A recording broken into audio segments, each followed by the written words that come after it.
This is Infection, the survival podcast, recorded live on Tuesday, March 9th, 2021, episode 321.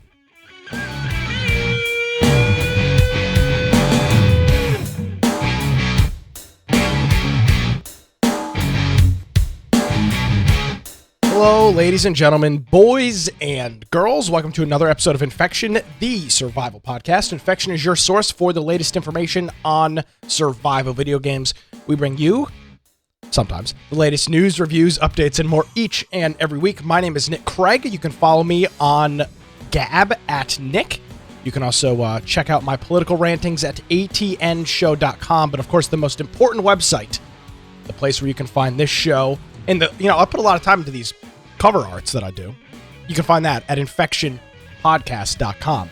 Now, my allergies are bothering me, as I'm sure you can probably hear, so I definitely cannot do this alone. Joining me is, as he has for the last, since I was underage, Brian. Since you're a minor. Since I was a minor, Mr. Brian Aldridge. Hello, my friend. How are you? I am doing well. Thank you for having me on again. Letting me absolutely come back to the show. Yes. Hey, I mean, if you want to find... there's a lot. People are beating down my door. I mean, honest to God, sometimes I wake up in the middle of the night. People are banging on my door. I'm saying, what? What's going on? I come with the gun to the door, and they say, I just want to be on the podcast. I say, hey, I've been with Brian a long time. I can't do it. It happens to me all the time. I get certified letters. It's all he's got. I'm not even kidding. The other day, a blimp flew over my house and said, I want to be your I can't explain it, Brian. Hey, can't explain it. Times are moving. Hey, if you want to find me, give me at Brian Aldridge on Gab and Parler now. If you want to go check out my blog, biteoftech.com, you can do that. And on there are some links to various social media. Also, if you go to, as Nick said, go to infectionpodcast.com and just go to the right-hand side. And if you see where it says join our server on Discord, that's the best way to get and hang out with everybody, be able to chat with various people that listen to the show, watch the show, and us. We have a news channel. If you want to submit some topics, people do that every week. It really helps us out. Also, we have a workout channel, politics channel, memes channel. I mean, all kinds of crazy stuff. It's going off.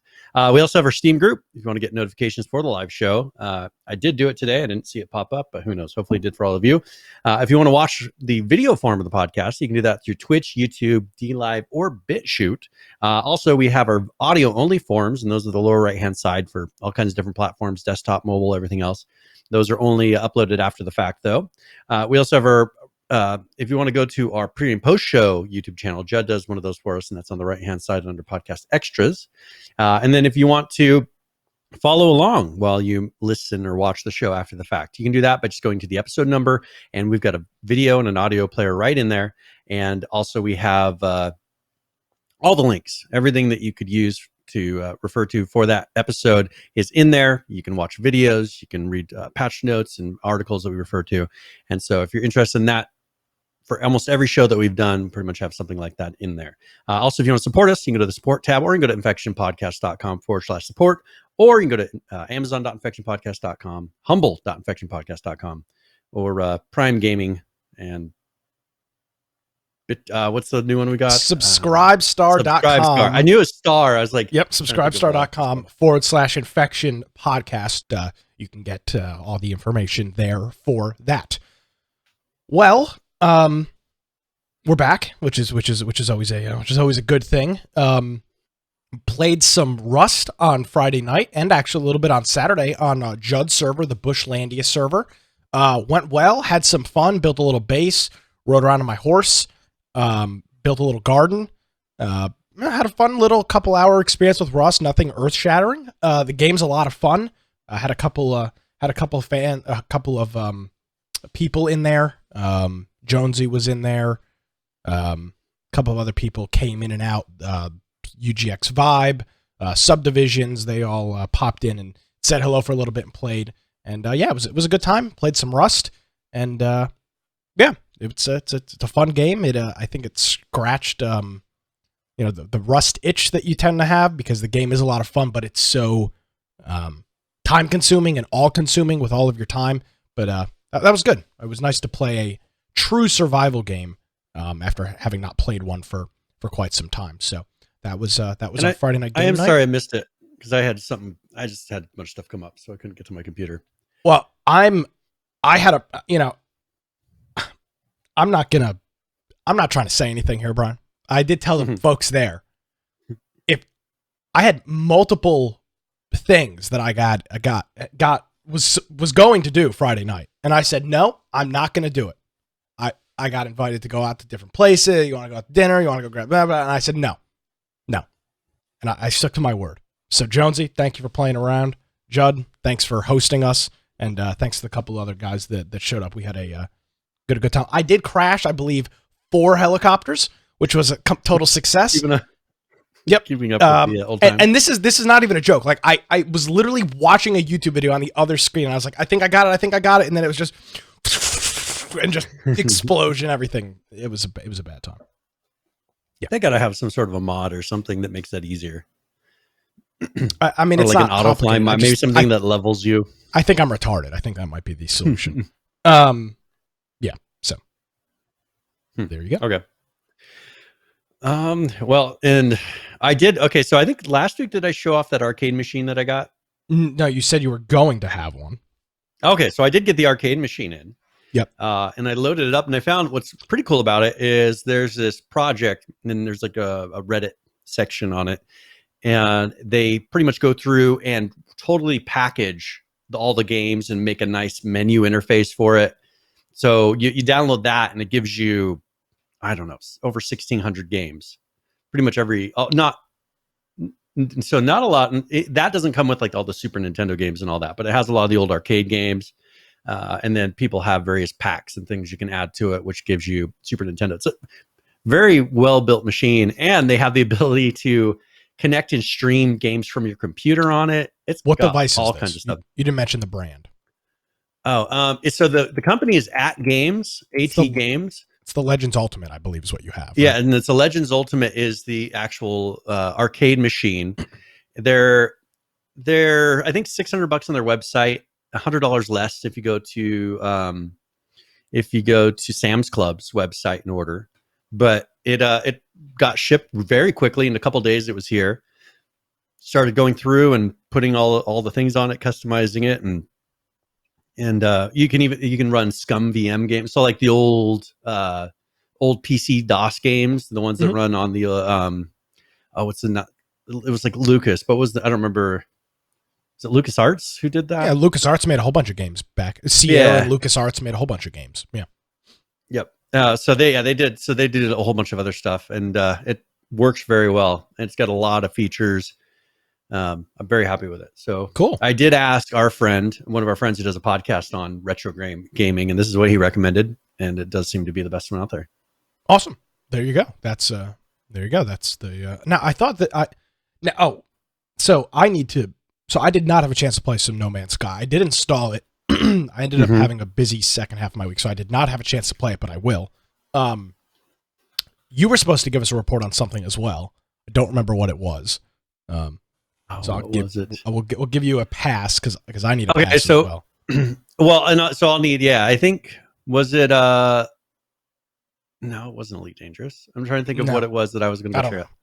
I'll go back. I'll go back and look. I did install it and did launch it, but I ended up having a couple of things that took up a good chunk of my couple days off. So, and then of course played Rust on Friday. So, all right, we got a lot of news to get into. So let's jump into a couple things. I want to start off with something that's not really gaming related, but I want to talk about it. And since it's my show, I'm going to. This is a story, and it does kind of fit into some of the things that we talk about. A set of massive layoffs at BuzzFeed and Huffington Post. So 47 of about 190 employees were laid off today at Huffington Post, which was just purchased by BuzzFeed in February, so just last month. Now, this is not incredibly uncommon when a company merges, which essentially is what this was. BuzzFeed acquired Huffington Post, so you don't need as many people there to blogs that have no substance. So why do you need 50 more people to write nonsense? But the interesting thing that I want to talk about is not a political aspect at all.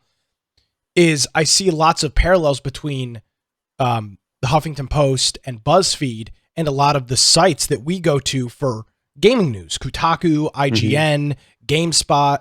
All of these sites have a very similar revenue source, a very similar ways that they operate.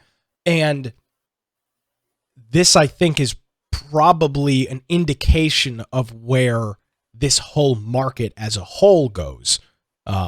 It's starting with Huffington Post and BuzzFeed, but I think we will soon see these massive cuts elsewhere. And another part of this story that isn't being talked about anywhere is that they are actually shutting down. Huffington Post Canada is shutting down. They have, I think, 27 employees there, shut down completely. What they don't mention is that they were getting ready to unionize. So, which is something that we also talk about in the gaming sphere. There's the huge, is it Blizzard? That studios have been talking about, There's been a push Riot, for unionization. Didn't Riot was do the it big or one, try to do it? There's been a big push for unionization, and we saw Amazon when there was a push for that. Amazon was putting anti-union ads on Twitch. So these big companies, which you look at Activision Blizzard, large company, you look at Twitch, which is now Amazon, owns a game studio, large company, Riot, massive company. The unionization is a very scary aspect to them, and I'm sure it had something to do with this Huffington. I'm not saying it was the only reason, but I think it has. The thing is, it fits along with their morals, like all the things that they're pushing and say that they stand for. Unions is a part of that, yet but when reality comes, they don't want it. It sounds good on paper, it's good, but then they realize it'll kill their company. So, exactly. So that thought it was interesting. I mean, it's, I did see a lot of funny tweets today, like, go code, or go install solar panels, because it was the same reporters when people were getting laid off from their blue collar jobs that said, learn to code and just go back to school and become a computer programmer. And I saw lots of fun being poked at these people. And then, of course, Twitter banning them because, they're a bunch of spineless pricks over there at Twitter. And, what's good for the goose is not good for the gander. But, it sucks when people lose their job. Twitter, the funny thing is, on Twitter, you can tell someone to go kill themselves, but you can't tell them to go learn to code. That's the funny thing. Correct. You could tell them to go learn to code.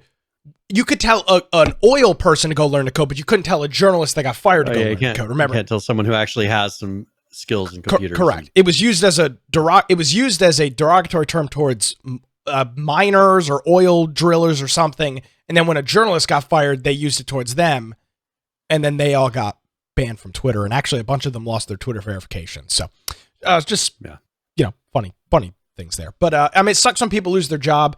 I don't know how these people are going to be employable because their resume consists of them writing stupid bullshit. Can you show me some of your previous work? Yeah. 10 things Donald Trump has done this week before breakfast.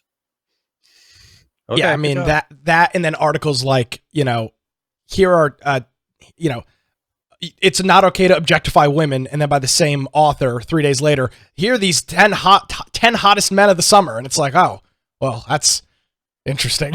But I don't want to go too far into it, but I do think this is an indication of online only media going forward. Starting with Huffington Post and BuzzFeed, I would be shocked if it doesn't fold over into the tech blogs and the gaming blogs, which are all kind of one and the same now, Engadget, IGN, all of that group, CNET. I would be surprised if it doesn't follow over there, which sucks because there are some good people that work for some of these sites. But I don't know what these people are going to do. I guess go become a community manager. It's kind of a dying industry. Writing online, that's kind of depressing. Writing online blogs is not a thriving industry right now. It is a incredibly tough, low margin industry to be in. So, and especially outside of the election cycle, you got to look at how many people actually go. That's one thing I noticed. I noticed that prior to as the election was happening and through the election, I was checking the news quite a bit. When it ended, there's not really any reason to go check the news because it's all the same stuff repeated over and over again in different ways. So I don't know. I think that's probably killing them too. I would I would probably agree with that statement as well. All right, so yeah, I didn't want to go too crazy into that, but it was something that just happened today, and I thought it was rather interesting. It does appear, Brian, that Twitch is fully embracing the social credit system. Would you agree with that assessment? Yeah, I was thinking of grabbing a website called safetyscore.com so people can look up their safety score. But they're implementing, and it's in the API. So this is where when you connect to Twitch, if maybe you're creating a program or a website that goes and looks up Twitch details, or they use it internally for doing various things with their interface. In there, they put a brand safety score. And so they're going to assign a brand safety score to each stream.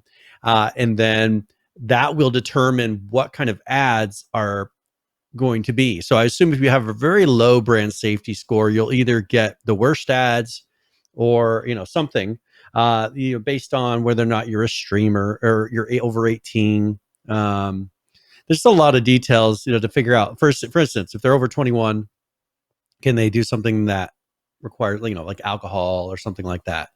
There's just a lot of details in here, and this hasn't been released yet. I mean, it hasn't been put into action as of yet, but it is in their API currently. So this is something to keep an eye out for. I'll be interested to see. I mean, I don't see ads anyways, but there is it'll be interesting to see how this actually affects what ads you see inside of Twitch.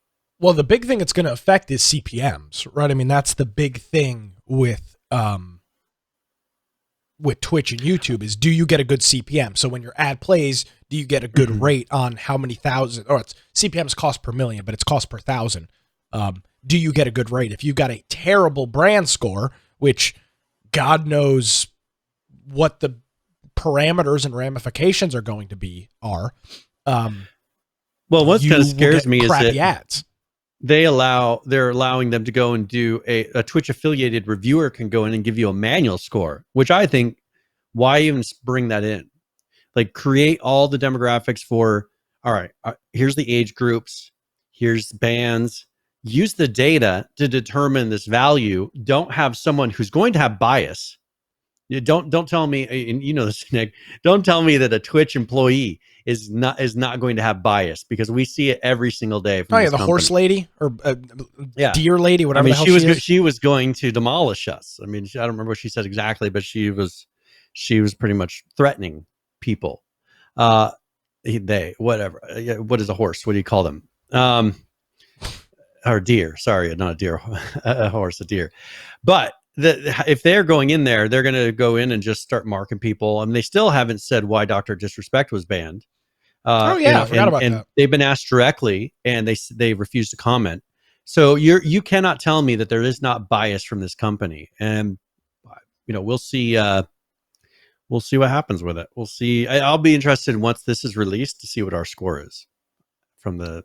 Well, I'm not sure that you'll actually see your score. I bet you it's a behind the scenes thing that if I can access their API somehow, I could register for a developer account and maybe try to say I'm going to create like a mobile or a little app that goes inside the window, and then I'd be able to access them. I'm sure we'll have a fine score. We're not big enough to be on the radar on Twitch. Yeah, but so they won't have a manual score, but they'll give us race based on what is our age, which is it under your age or is it my age? I don't think they have my age.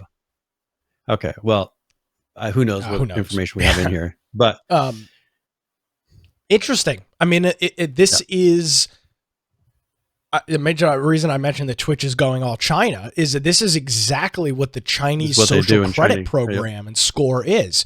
It determines your lines of credit that are available. They try to shame you into what they consider good behavior, which I think is what they're attempting to do. I mean, if you look at politics, I don't want to get too much into politics, but that's exactly what they're doing too. Look at the second that if someone agrees at all with Trump, then all of a sudden, they say all these negative things about you, and they say you believe all these dangerous things, and that's all just an assumption, right?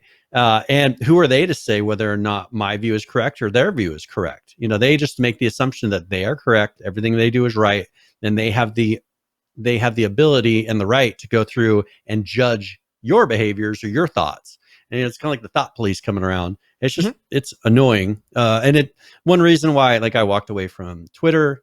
just various areas. If they're going to sit there and not be fair to everyone, not treat I don't need to be treated any differently. I want to be treated equally.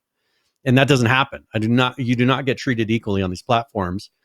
And it just makes it to where I'm more likely to walk away. And we got a lot of people who say they don't want to support Amazon anymore. So that's why we've came up with other methods for doing it. It keeps on happening. Yeah. So I think Twitch's days are, I say they're numbered, and I don't mean that as like, oh, they're going to vanish in tomorrow. The context of it being what it is today. Is that what you're saying? Like, as far absolutely. as being the main streaming platform. Yeah. I think that they are, I think they are just constantly misstepping. And they're eventually going to build a platform similar to what YouTube did, where they just made it impossible to make any money on. And the reality of the situation is, yes, you have your fat cats that make a bunch of money at the top, your Shrouds, your Summits, what used to be a Dr. Disrespect, pulling, tens, if not hundreds of thousands of concurrent viewers. But you also need the guy that's making $40,000 or $50,000 a year, which is a median average salary in the United States, or maybe even a little bit above median average salary. You need those people as well on your platform. And eventually it's going to be damn near impossible for people to make a sustainable income on Twitch. You're either going to be doing it for fun like we do, or being Shroud or Ninja and making $150,000, $200,000 a month. There's going to be very little room in the middle. And that's inevitably what will happen. And then once you have no middle base, I think the platform falls apart. In my opinion. I think, well, and the weird thing is, they're going to more of the variety stream and, they're going for a very different market, kind of walking away from the PC streaming. And I think that, if anything, is kind of dangerous, because I think the variety streamers, if they see a platform that seems a little bit more lucrative, they'll move over, and they're not dedicated to this platform at all.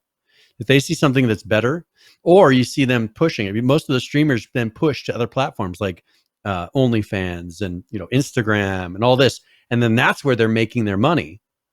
So I still think that this is not going to work out for them in the end. Are they going to start rolling out based on this? Are they going to start rolling out adult ads? Like, is that where this is going, to where you'll have adult streamers with adult ads? What are they going to be using the score to also do, besides just decide how profitable of are your ads on your platform? What kind of ads can they put? The good ones or the bad ones? Yeah. So I think the writing's been on the wall for Twitch for a while. I don't see it being a Facebook or a YouTube, right, where it is. I don't think it's. I mean, it will still be around, but I don't think the popularities will continue to be there. And then the other part here, and this is another thing, is that they now added an option for you to refund your subscription. Yeah. and this is weird, is the wording of this, which is making a lot of people mad. Which is what? What's the word? The refund option is, I just wanted to get a shout out. That's it. They wanted, for people that were just subscribing to get a shout out, but then refund it right afterwards, they can now put that as an option, as an acceptable option, which I think if you're doing that, you should not give them a refund. That's an intent to, I guess, deceive. That's an intent to fraud. It is 100% fraud. It is fraud. If I go into a restaurant and eat all the food and then decide not to pay my bill, I have robbed the restaurant. I used their service. I got their service, and then I refuse to pay. I'm stealing from them. And if I donate to a Twitch channel, again, I have to go in and click. I have to, first of all, have a credit card on the account, right? Or some sort of bits or points or whatever the hell they are. Click the subscribe button, confirm it, and then it pops up. Even though I know it's not a physical service, but it doesn't matter. Physical and digital services are treated exactly the same. You are exactly right, Brian. You're defrauding somebody, 100%. And Twitch is allowing this. So you as a content creator, the streamers are upset because they're under the assumption that they're doing. here's what most people don't realize. Yeah, and maybe if they watch long enough, they catch it. But let's say back when Dr. Disrespect streamed on here, and I use him as an example because he was incredibly calculated. If you really watched him, he did very specific things in very specific ways. He made it seem random, but it was not. Everything that he did was planned. And if you look at how he did his read ads, so let's say somebody gave a certain amount of money, he would look at the dollar amount and then give that much attention to the person that gave the donation. He would give a certain amount. So if you gave, let's say, a $50 one or a $100 one, he had a certain amount of time that he would give you as attention, just like focusing on you to make you feel like, oh, to give you that kind of a, he noticed me feeling. If a person gave $100, $1,000, on up, he would give you however many minutes of attention, right? And that became the way that he was able to get people to consistently give larger amounts of money, because they realized if I gave more money, he would put focus on me, and it's like he was focused. I had his attention.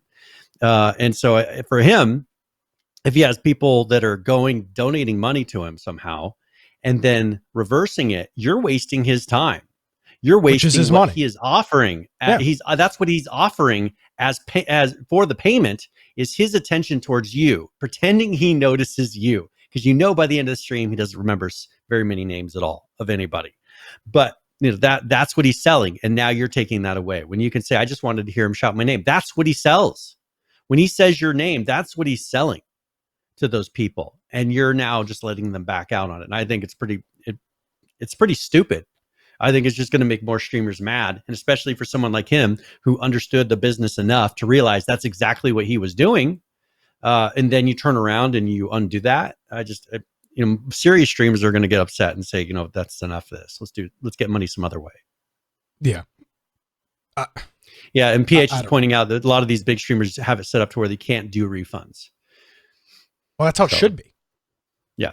I mean, yeah, and that's the thing is, if you're going to donate, you could maybe negotiate with me off stream if you accidentally donated too much, right? But I would expect you to say, "Hey, that was a mistake," immediately. If you're donating $100 and you donate 1,000, immediately say, "Whoops, I accidentally put an extra zero on that."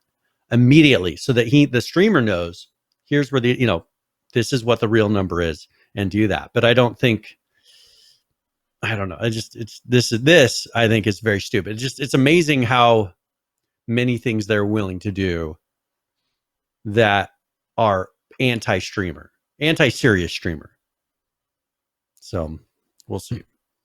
Yep. Well, bon voyage, as I would say. Check us out on DLive, dlive.tv/infection podcast, or Twitch or infectionpodcast.com/live. All right. Yep.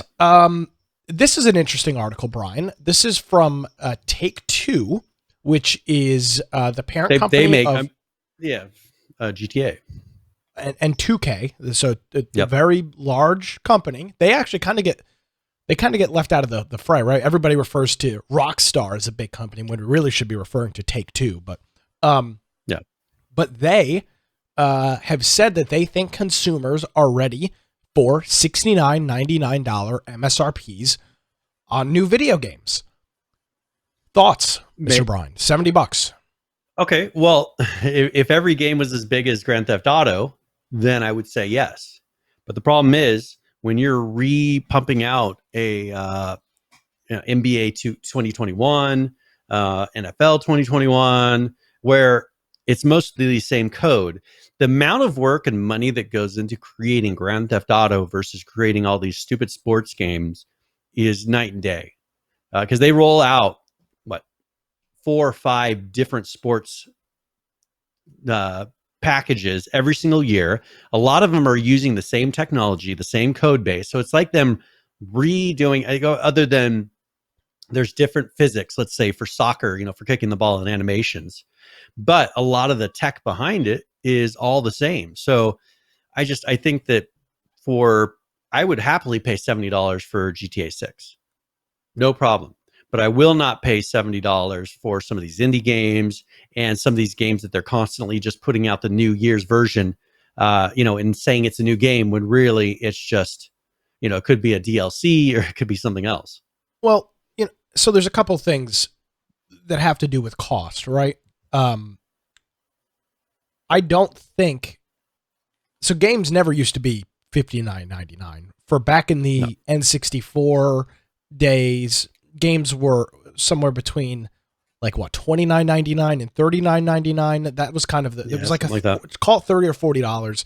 Then as the PS2 and Xbox came out, they jumped up to 45 and 50, and then they've been at 60 now for, I mean, as long as I've been actively buying video games since the early days of the Xbox 360, and $59.99 has been the MSRP. The thing that frustrates me is, Brian, the cost of development has only gone down. It's only become cheaper to develop a video game. And some people say, well, hold on a second. No, I mean, if you were developing a video game back in 2002, you had to have a very specific piece of equipment, aka a computer, to develop a game like that, right? Yeah. This was not a store-bought machine.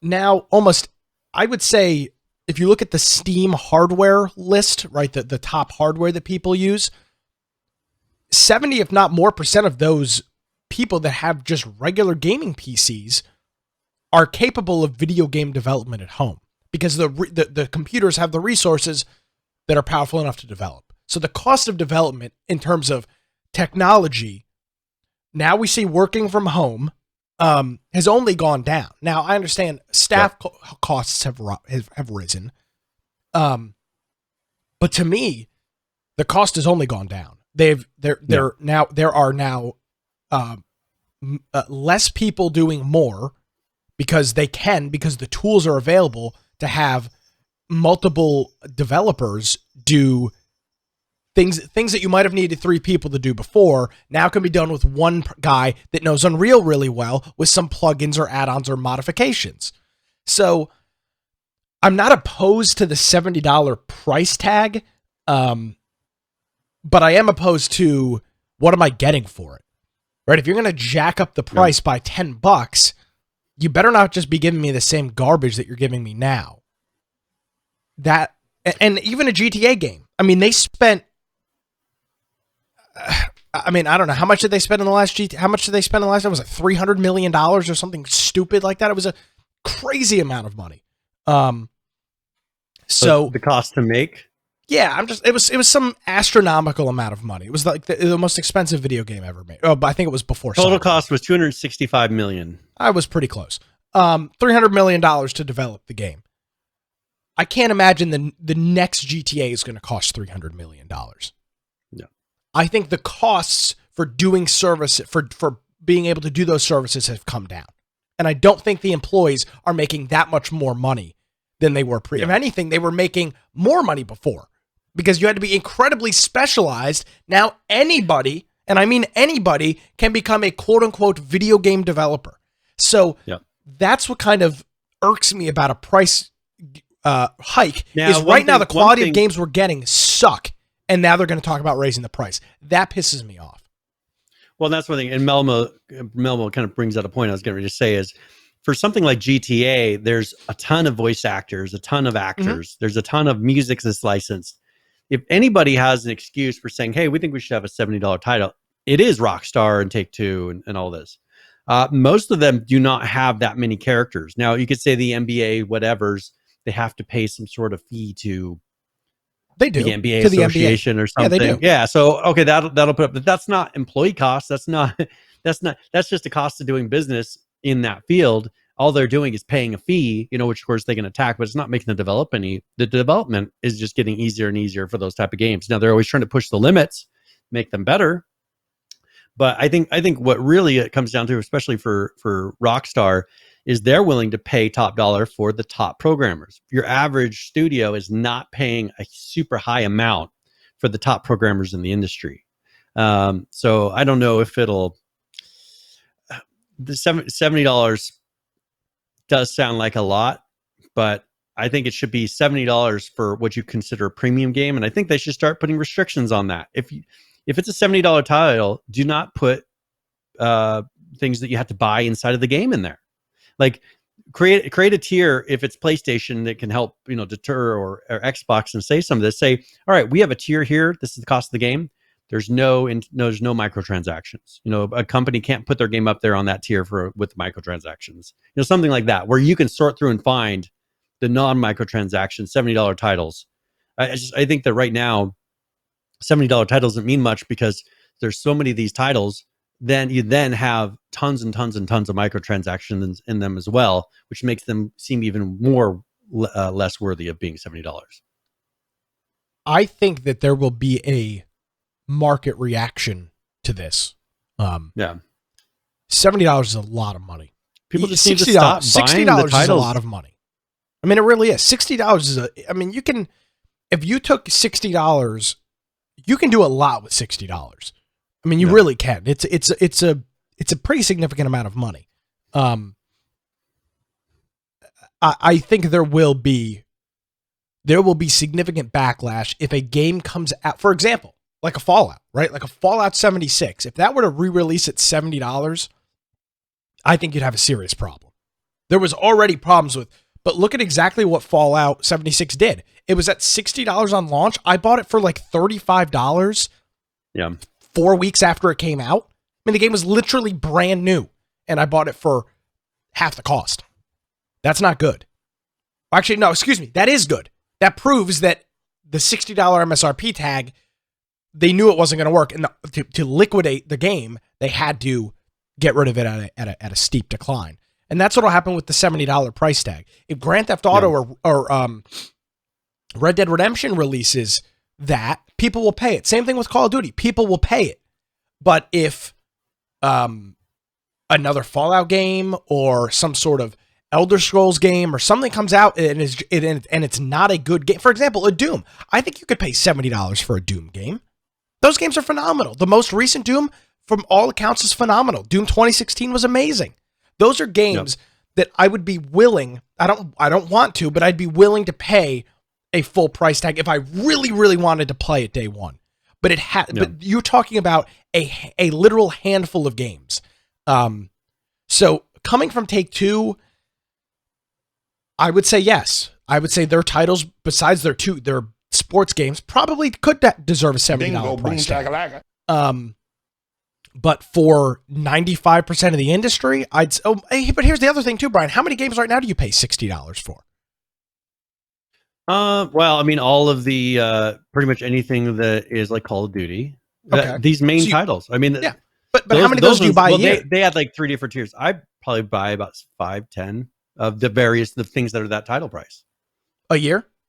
Yeah. Yeah. So, but you buy more than 5 games a year. I know that damn well. You might buy 50, I'm 60 talking about ones that I buy at least at $50 plus. That's what that's what I'm saying is, so while the free, because I saw a lot of people freaking out on Twitter about this, I said, look at where I was look at the last 12 months. I've bought a couple of games at $60. Most of the games, because I'm a PC gamer, are $20 to $40. That is the average cost of those games. And I'm not sure that this $70 MSRP that Take-Two is talking about has any effect on those. I don't buy 100 AAA titles a year because there isn't them. I mean, there isn't that many. I buy a couple. So how big of an impact does this have? Maybe it's $50 extra a year for most people. Who knows? Yeah. I mean, most people are not like us to where they're getting a bunch of games. Most people are all right, I got my, NBA, whatever. They've got their 2 or 3 games they play. What's funny is, like, there's a guy who's on my ice hockey team, and he heard I do video games and do a podcast, and he's like, "Oh, what games do you play?" So I kind of tell him, he's like, "Oh yeah, I play like NBA 2K or whatever, 2002," and that's it. That was where it ended. I was like, "Oh, okay, well, yeah, my podcast isn't going to really talk about the game that you play, but that's it. I think that's a lot of players that we take it for granted that don't buy, every other month or every month a new game. Oh, new $60 game. Yeah. Yeah. A new $60 title. So they'll buy it once. Interesting article. Not sure what kind of change it's really going to have. So, yeah. Well, and PH suggested we move on to this next topic, which is came out from Rock Paper Shotgun, and they're talking about this video game. For some reason, we keep hearing about video game crunch, especially with these big studios. I mean, they keep on, we should boycott this game because they're making their employees crunch, right before the release. And that it's just, for me, it's kind of annoying because that's just how the industry works. You understand that going into it. They have a lot of little things they're trying to squeeze in at the end, and then you get some video game journalist who decides that, this is just unethical. That how can they make them work and do a crunch? Well, a lot of people do this, and so this is something that I'm going to read a little bit here. It says there's a lot of reports into crunch culture, and that's what they're calling it, crunch culture, because of course it's something bad at game studios over the past few years. But those stories have often excluded mention of work outsourcing studios. And this is going to be the problem. When they say, we're not going to crunch, well, that means they're going to send work overseas. And they said these are companies with names that you won't know, but which are often responsible for a lot of the art, testing, and other duties on blockbuster games. Do you remember us talking to a person at PAX that did a lot of the work for ARC? Now, they were not Studio Wildcard, but they are like, we did almost all the dinosaurs for ARC. I was just going to bring that up. I remember that. Yeah, the guys that essentially built ARC. They did all of ARC. Yeah, they did a lot of this. I don't know who they were. Yeah, they're on there. I mean, if you go look, you can see them on in the credits. But he was like, we did, and then for the last titles that they released, I think the last two, he's like, they did those ones themselves. But he says prior to the last two DLCs, at that time I think it was one DLC, he's like, we did everything. And so that was interesting to see. A lot of these studios don't even do their own work, and so you're going to have these companies that are going to start outsourcing to Southeast Asia, various places, just so they don't get the thing saying, we're overworking our employees. Good.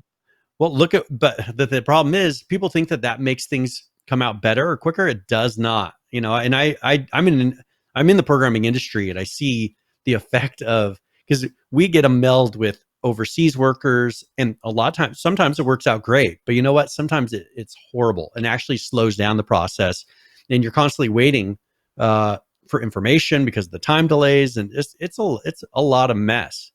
And I think that for this, I'd rather see crunch from very qualified employees towards the ends of a project, rather than them pushing out work, which is possibly going to create more work for the local employees as they try to sort out and fix some of the things that are done overseas. Now, if you can get a very competent company, then that's not an issue.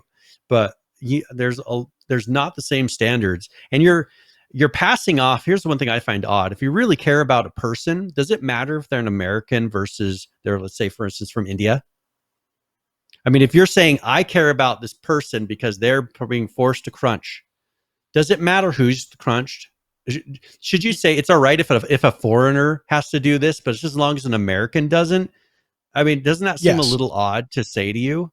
Well, it does seem odd, but yes, the answer to the question is... That's what they're doing. That's what they're saying. You are exactly correct. As long as it's not in my backyard. Exactly. As long as I don't have... It's the same thing with outsourcing everything in China and having people make your iPhones for minimum wage in sweat factories. Yeah. Not my problem. That's the response. Yeah, it's not my problem. Having children work. Mm-hmm. Yeah, exactly. But the problem is they get so outraged. Correct. Yet the result is going to be they're going to have people, twice as many people for half the price or even less, doing crunch somewhere else. Well, this is why, as long as you're people that you're like, they're okay. These Americans are okay. Great, they can go home and see their family. But no, it's just that part has always annoyed me. Every time I hear this, it's like, okay, sure, you're getting upset for that person, but what about this other person? For some reason, you care less about them. Like Correct. When you say we want to ship everything overseas. Mm-hmm. Yeah, you're absolutely correct. It's frustrating. It's because but that's what happens. This is why outrage culture doesn't work. I mean, this is why this stuff doesn't work. It's retarded. It makes no sense whatsoever. And guess what's going to end up happening with this? And you know what this put and this actually does put a big smile on my face. These people end up losing their jobs. Yeah. And because of your bullshit, you're going to lose your job. So you know what I say to you? I say congratulations, and I give you a big thumbs up because you've done this to yourself. The video game industry has done this with themselves.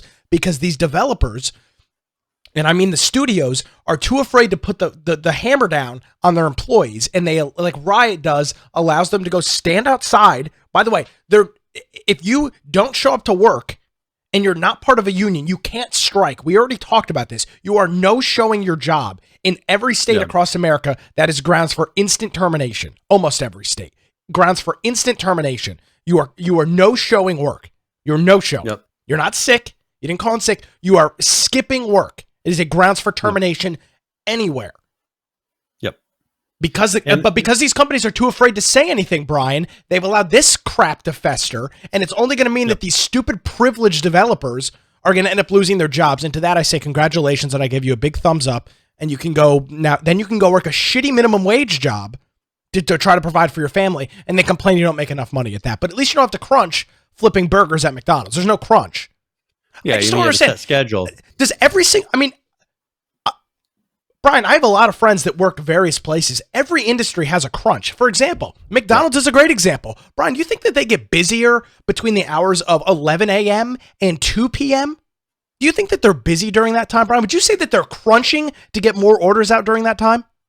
Yeah. That's hey, Brian, you ever been to a bar or a restaurant, Brian, around between the hours of like 4 p.m. and, 10 p.m.? You think they get busier during those hours? Yep. And it's the exact same thing. That's crazy. That's crazy. They're busy? You could turn around and say it's unfair that the person who's working the night shift, or you could say it's unfair that the person during the day has to work that much harder than the person working the night shift. But you know what? Usually you're getting more tips. There's other perks. And I've talked about the bonus structure of programmers as well. That is something that's just, it's frustrating. It's like the programmers here are getting plenty of bonuses. I promise you those overseas workers are getting no extra bonuses and nothing else. It's just, I just don't have any sympathy, Brian. It's hypocrisy is what it is. This is what it is. And this is the cold hard reality. It's a bunch of privileged, rich white people who video game developers are. I mean, you look at these studios that all talk about diversity, they're all white. There's no diversity in these development things. I mean, even the thing with the SpaceX and NASA launch, they show, we have a diverse crew. It's all white people. There's like one Asian chick and an Indian guy. Everybody else is white. So the same people that are bitching about diversity and inclusion, these video game developers are a bunch of people making $100,000 a year, white people bitching about diversity, and then complaining that they have to work too hard at their job. I mean, these people are out of their damn minds. I mean, they have no semblance of how any industry works. We're installing 55 computers in a 2-week period for a customer of ours. Do you think that involves a crunch? Well, and I think what they're not realizing is that it's going to turn around. And as that overseas company gets more and more competent, they're going to start doing this on their own. And it's going to be just like what happened when all of the manufacturing was shipped overseas. And now very little is made here in the United States. It's because they started shipping it because it's cheaper over there. You know what? Then they learned how to make them, and we forgot how to make them. We don't make things here anymore like that. And it's just a standard. I would not like to see us outsourcing all of our video game development, because depending on where you're having these things developed, they have a lot different rules than we do. You won't see things like Grand Theft Auto anymore if they're saying they're going to create these things overseas. You don't get away with it with all of these restrictive governments doing all these things. You're not going to get the games that look at Australia. Doesn't even allow a bunch of the games into their country that we make. You know, I mean, it's frustrating. I personally like that we here make video games that sometimes make people uncomfortable. I don't see anything wrong with it. Almost 100% of the time, Brian, I would say it's bad to outsource and ship things. But in this specific case, because I know who these people are and what kind of people they are, I'm all for it. I hope these people lose their jobs because they're ungrateful, spoiled, privileged white people. That's who they are. And they've done it to themselves, and I have no sympathy for that. I think there's certain companies that have made very poor hiring choices over the past 10 to plus years. For instance, Riot Games. I think they have put themselves in the situation that they ended up in, that it was purely their fault. But I think there are still a lot of companies where the employees are just, they're game developers that have been in the industry a long time. all this stuff is happening around them. They're doing their job and they're not asking for this. It's the younger generation that's coming in and saying, well, why would we have to work overtime? I promise you the game developer that's been working 20 years is not. Boy, look at this Riot picture from 2019. Look at the diversity in this picture. Yeah. Notice something interesting, Brian? A bunch of white guys. Yeah. I think a lot of girls, though. Yeah. A lot of girls. Not for the industry, that's a very that you can tell that they have definitely hired a lot of, for the amount of probably resumes that are coming in, they have hired a lot of females. It would not be a balanced hiring of, hey, let's hire based on qualifications. There's no way you get that balance from the number of resumes that are coming in that are swayed either male, 90% of them are male, and you have your 10% female, yet you have a 50% female workforce. It doesn't happen generally in this industry. So that tells you they're definitely not hiring based on qualifications. No sympathy at all. Goodbye. So, Toodaloo. Hopefully you enjoyed your job. Now you can enjoy sitting on unemployment and bitching on Twitter about it. Good luck. Yeah. I have no sympathy for this. And that's the company that got in so much trouble for all of the sexual harassment allegations. Yes. I mean, how many people in the head departments did they have? It was like 4 people. Yeah. Yeah. And they have half female. Do they really care about women in the workforce when all the 4 of the upper management are sitting there harassing females and saying things that they shouldn't say to females? Allegedly, who knows what really happened? But really, so I have no sympathy. Yeah, go get a real job and then talk to me about crunch. Give me a freaking break. Brian, I literally hate these people. I hate them. They are exactly what is wrong with everything in our industry. Yep. Well, you've got people out here that bust their ass 50, 60 hours a week to scavenge up scavenge up some cash to put to provide for a family, can pull together 50 or 60 bucks a couple times a year to purchase a video game. And then you've got these spoiled jackasses bitching about stuff like this. It is unfathomable.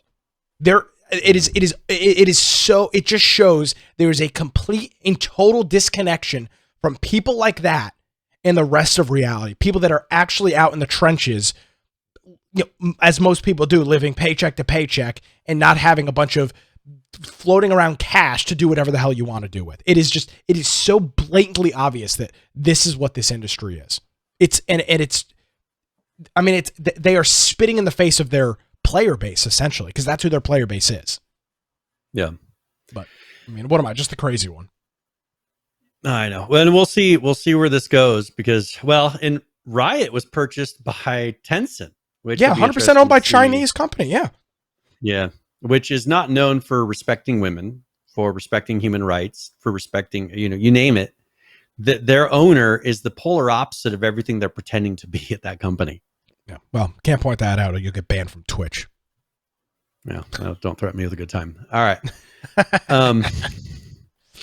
So let's move on or else we'll never get out of this. Yeah. All right. Do we want to announce quickly the game giveaway here really quick? Sure. That one, since we missed it last week. So, all right. So if you type !giveaway in chat, and we'll go ahead and get this rolling here. And this will be for 60 points. So if you've been watching for about an hour, you will have this. I'm giving away a copy of Endless Space 2, the digital deluxe edition. And this one comes with the soundtrack, comes with some ship skins, a few other things, cosmetics that come with it as well. But this is Endless Space 2 Digital Deluxe Edition. I will put a link to the Steam page here in a minute. And then if you're interested, !giveaway, and we'll give it away here within an hour. All right. Let's quickly talk about a new PUBG game. PUBG New State, which is going to be a multiplayer game. A mobile game that is based. Which I didn't realize at first. I thought it was going to be a whole new game. I didn't realize either, but did a little bit of research, and that's what we've got. So let's take a look at the trailer for PUBG New State, and we'll discuss right after this.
So we all know that mobile games don't look like that. But I was going to say the same thing. PH pointed out in chat as well.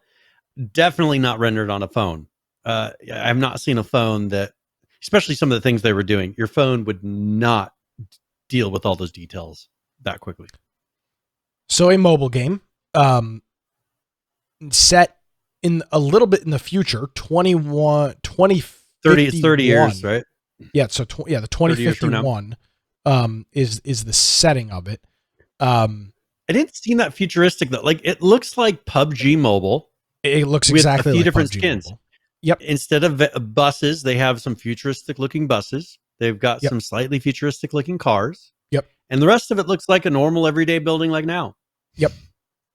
Yeah, I didn't don't see know anything else. It looked like PUBG Mobile with that they replaced the vehicles in.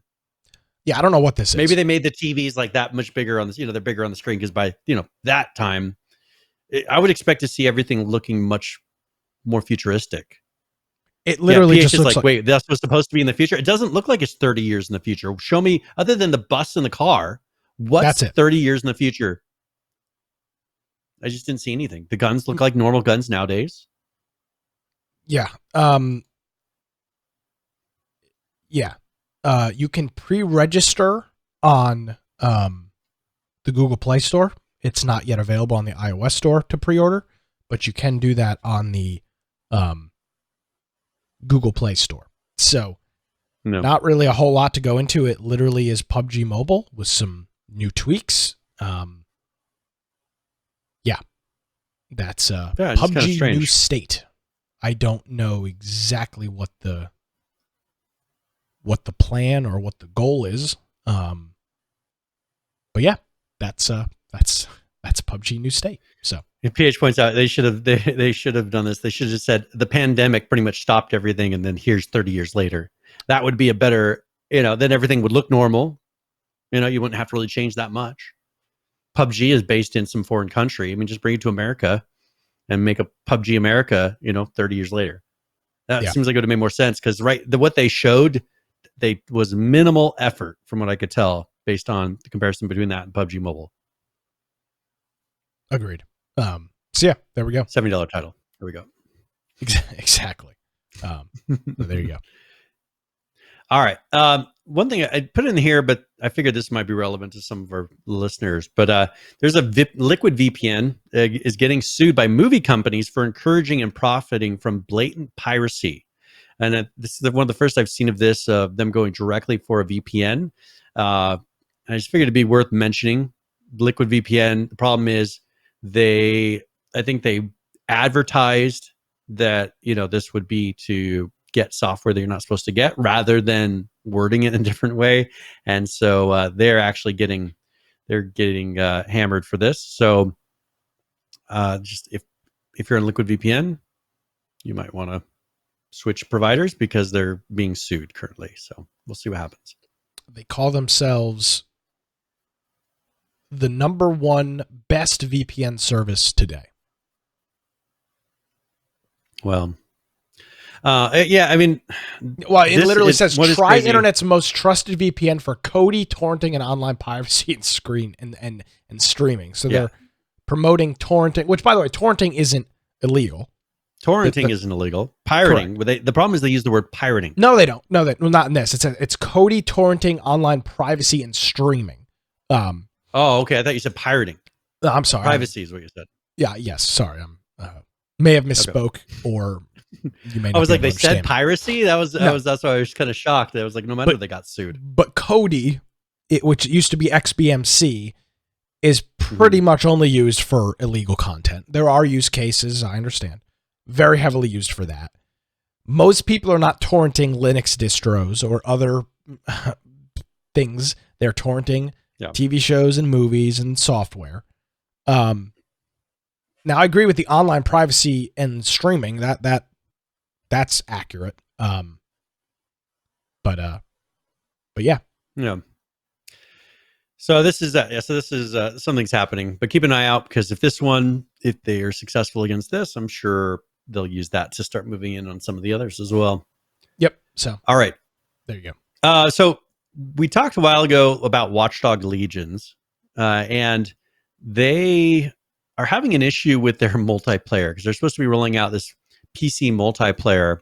And according to them, it is indefinitely delayed due to bugs. And they sent out a picture tweet. And so I'll read a little section of this really quick, and then and you can tell me what you think. It says, now they refer to the people that you play in the game, you're considered DedSec. And it says, we've identified, they said DedSec, we're excited to see new recruits, normal intro. But then here we go. We've identified an issue in the PC version that can cause the game to crash for players with certain GPUs. The team is working on fixing the issue as quickly as possible. And in the meantime, we've made the decision to wait to launch the PC version until this is fixed. We'll communicate the new launch date as soon as possible. So it must be a fairly big brand or model number that's affecting enough people to make them delay the launch of this. We also identified an issue that can cause the game to crash during the tactical op. Therefore, we have made the decision to launch it on Xbox, PlayStation, and Stadia on March 23rd. PlayStation 4 or 5 will have limited in-game text chat at launch, and we were working on a fix for this, which will be coming on March 23rd as well. So there will be a delay. They don't know exactly when they're going to roll out all the multiplayer, but with Watchdog Legions, that is where we're at currently. So that's the one where you can pretty much play any character in the game. That's in the regular game. You can pick any character, control them, and live their life. I'm not sure on the multiplayer how that's going to work, but we will see. So it is coming out on the Xbox, PlayStation, and Stadia at the end of March, but the PC one is not coming out. Is that what not coming out yet? Is that what I'm understanding? Yeah, they're going to have some limited features on the ones that are coming out, the consoles. But and then for PC, they're waiting until they figure out the fix for the video card. I don't know. Why would you not? This is a crazy thing coming from me. Why would you not just pick a date? And I know everybody's going to say, well, Nick, you're always the one that says you got to hit your targets. How long could it possibly take for them to fix a GPU? Just say 30, just say a month. And if it's one that they're not seeing on the regular game, but they're seeing inside the multiplayer, it's definitely fixable. It's some very specific weird issue that they've run into. They just got to track it down. Well, that's what and this is not an indie studio. So that's what I'm saying. Just say April 23rd, right? Just bring it out a month from, say, hey, the PC launch is going to be a month later than I don't like when they say indefinitely. Essentially, we're indefinitely delaying it. Yeah. It will give you a new date as soon as possible. It's not saying it's going to launch as soon as possible. It says we're going to give you a date. I'd rather even just say that we delayed an announcement until this date. We will say, figure out the amount of time it's going to take you to figure out the problem, figure out what the problem is, so you can make an estimate on fixing it. And then on that day, on this day, we're going to give you a narrowed date of when it's going to be ready, rather than indefinite. Because right now, most people hear indefinite, they figure, oh, it's never coming back. I mean, I don't know why they just wouldn't say 30 days. Yep. So that is pretty crazy. Yeah, so that's delayed. Another one is Division 2. They were supposed to have a really big update with the new game mode, progression changes, all kinds of things. It was supposed to be a pretty big update. That is getting delayed till towards the end of 2021, late 2021 now. So at the end of the year, they're going to be putting out their big patch for this. I don't know. I mean, I haven't heard of I have Division 2, but I barely played it. Barely. And I haven't really heard of very many people playing it. It wasn't as well received as Division 1. Perhaps that's what it is. Perhaps it's not worth putting the resources to it. I don't know why they would delay this so far. I mean, to say you're going to move it 3/4 of a year. Yeah. I don't know what these studios are thinking, Brian. So much for crunch. It's just weird. These guys delay every damn thing possible. When you don't get crunch, now they just are like, oh, we'll work on that next month. Oh, maybe the month after that. Even with crunch, they can't hit a deadline. Could you imagine without crunch is going to look like? Games will never come out. This is their new non-crunch deadline. Jesus. And they're like, all right, indefinitely, end of 2021, 3/4 of a year past our deadline for a patch. This has got to be one hell of an industry to work in. I mean, it really must. I mean, yeah. Well, it's and a lot of things changed. This is why I didn't, when I was starting my, getting into development, I chose not to go for more of a programming or in game development, unless I was going to make my own thing. I wasn't going to go work for a studio, because usually they are very on cycles. So you release the title, a lot of times everybody gets laid off. Most of the people get laid off after that.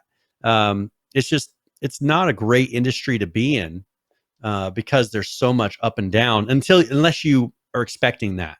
There's a lot of time. And this is why the whole crunch argument kind of just makes me annoyed, is these guys work really hard for a couple of years. And then some of them just take a whole year off. They make enough money to where they can sit there and take a year off.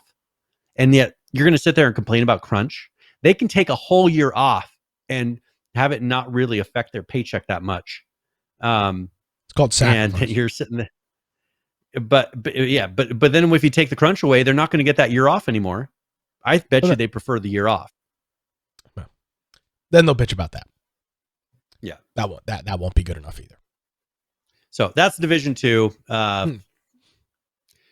We will see. I can't imagine. I don't know why they would stick to this. I mean, if you can get these things fixed, why would you wait until late 2021 when the hype for the game is going to be so dead? And who knows what else is going to be released by then. Jonesy says Division 2 has a real problem with enemies taking way too many bullets to put down. Turn me off from playing it. But the first one was like that too. A random enemy shouldn't be able to take 3 point-blank shotgun rounds and survive when I'm 4 levels higher than them. Yeah. Interesting. But that's how the original game was too. You would just throw 1 million bullets at it. They're like averaging it out.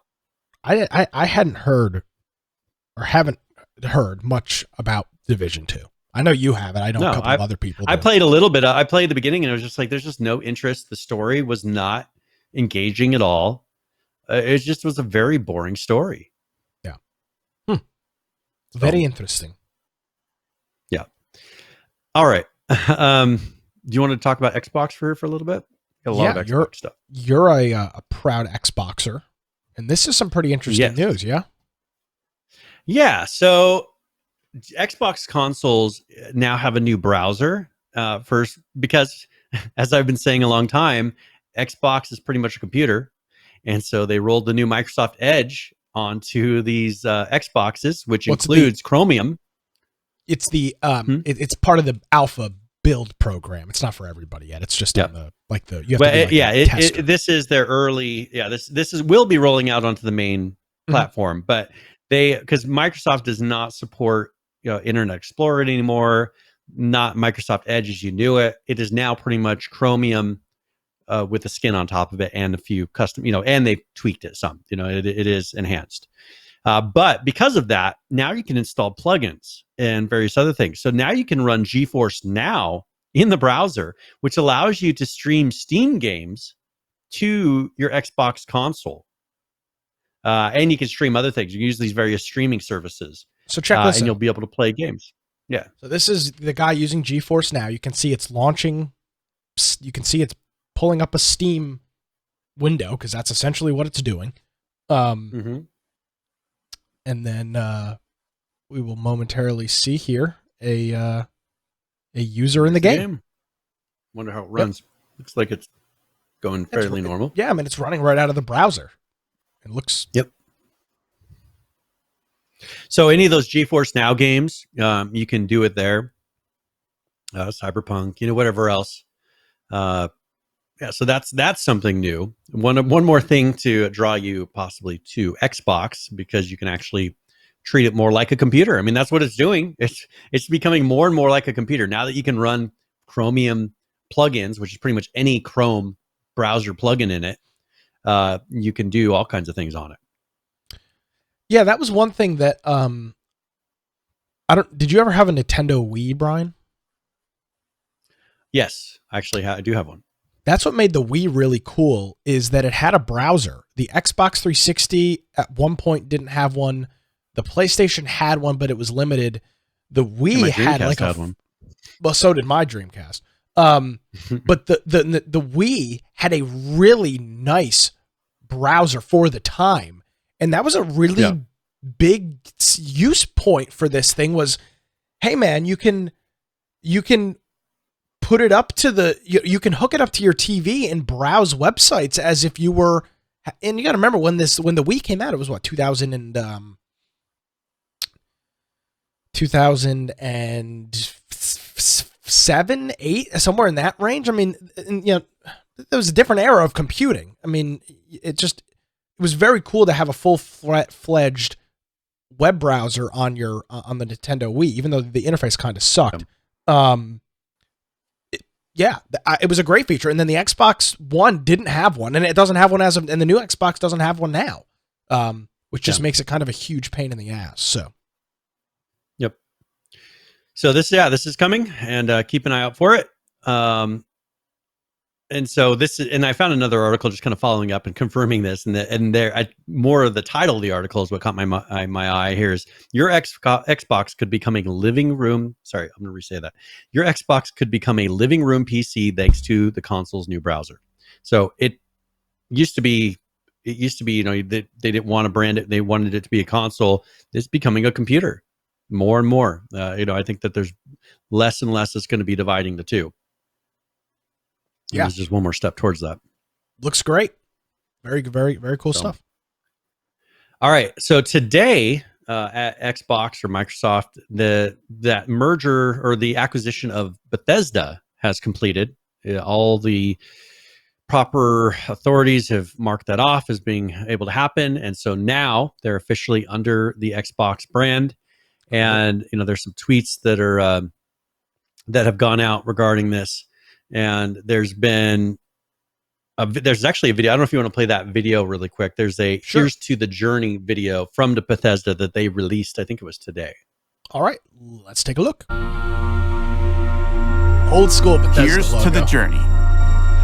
Oh yeah. The unforgettable adventures. The epic quests. The decades of discoveries. We found each other through a shared passion for games. More than just a company, a family, with an unwavering belief in people and what we could make together. For the last 35 years, we've grown. From a small basement in Maryland to studios and offices around the world.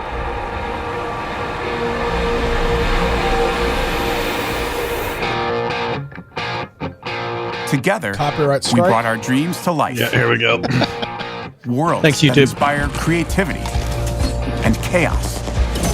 Worlds where players are free to leave their own mark. From snow-covered peaks to the fiery depths of hell. To post-apocalyptic wastelands and beyond.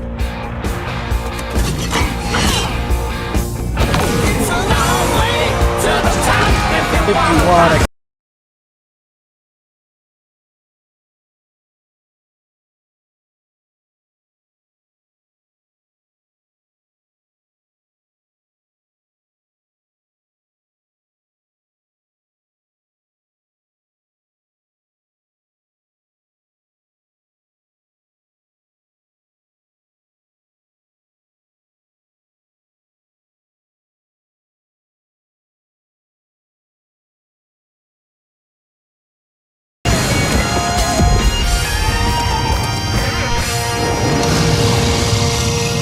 So here's to the games we've made and to the games we'll make tomorrow. Here's to staying true to the vision that inspired it all. A legacy built with love, respect, and a dedication to excellence. And here's to you for being there with us through it all. Merci beaucoup. A new chapter has begun. Here's to the journey, just getting started. All right, so there you go. You can see it there. Xbox and Bethesda games now officially one and the same. And Brian, I won't beat the dead horse, but this will continue to cement Xbox's I think, gap that they're, or the lead that they're going to continue to grow on Sony. I read a report. I didn't put it in the show notes because I didn't think it was that incredibly important, but Sony apparently was telling first-party developers to stop with the glorification of violence, and it's just like, but Xbox is over here buying Bethesda, and Sony's like, oh, be careful, we don't want violence in our video games. And it's like, well, There's like Disney. Yeah. Oh, Mickey, we don't want violence in our video games. I mean, it's like, come on, Sony. Like, why? They're video games. Mm-hmm. I mean, yep.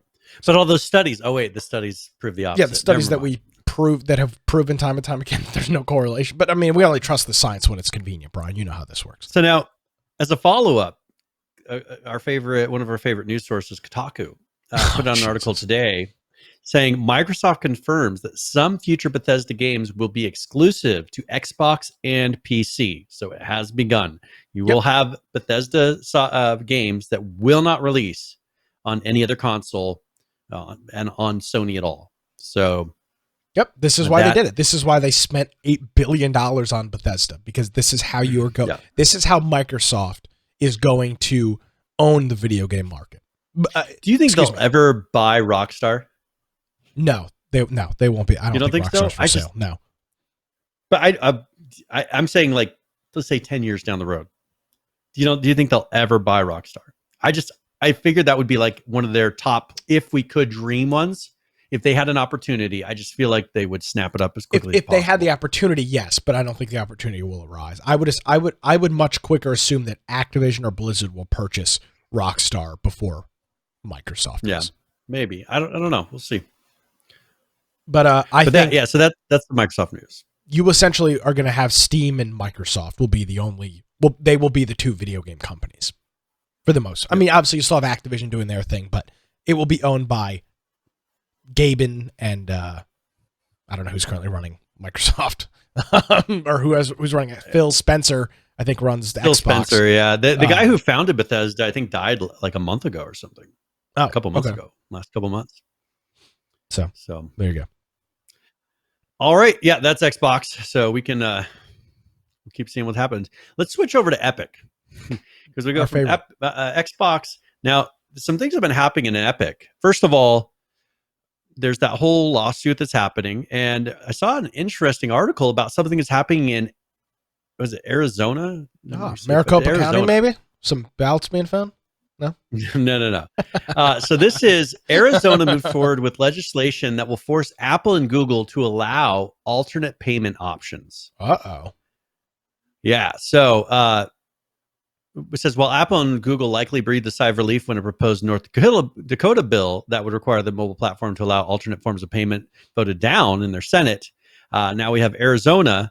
House of Representatives has recently voted in favor of this legislation on Wednesday. So it's an amendment to their existing HB 2005 bill that prevents app stores that exceed 1 million downloads from forcing a developer based in the U states to use a preferred payment system. So it also bars companies from retaliating against app developers who choose to use alternative payment options. So you could have a free-to-play game, I would assume, allow them to then purchase an upgrade to the full version of the game inside of the application and never having the extra money go to the market. I assume that they'll have some way to deal with that, but that would be that would make that possible because they'd be able to run their own payment, which would solve a lot of this problem, at least in Arizona.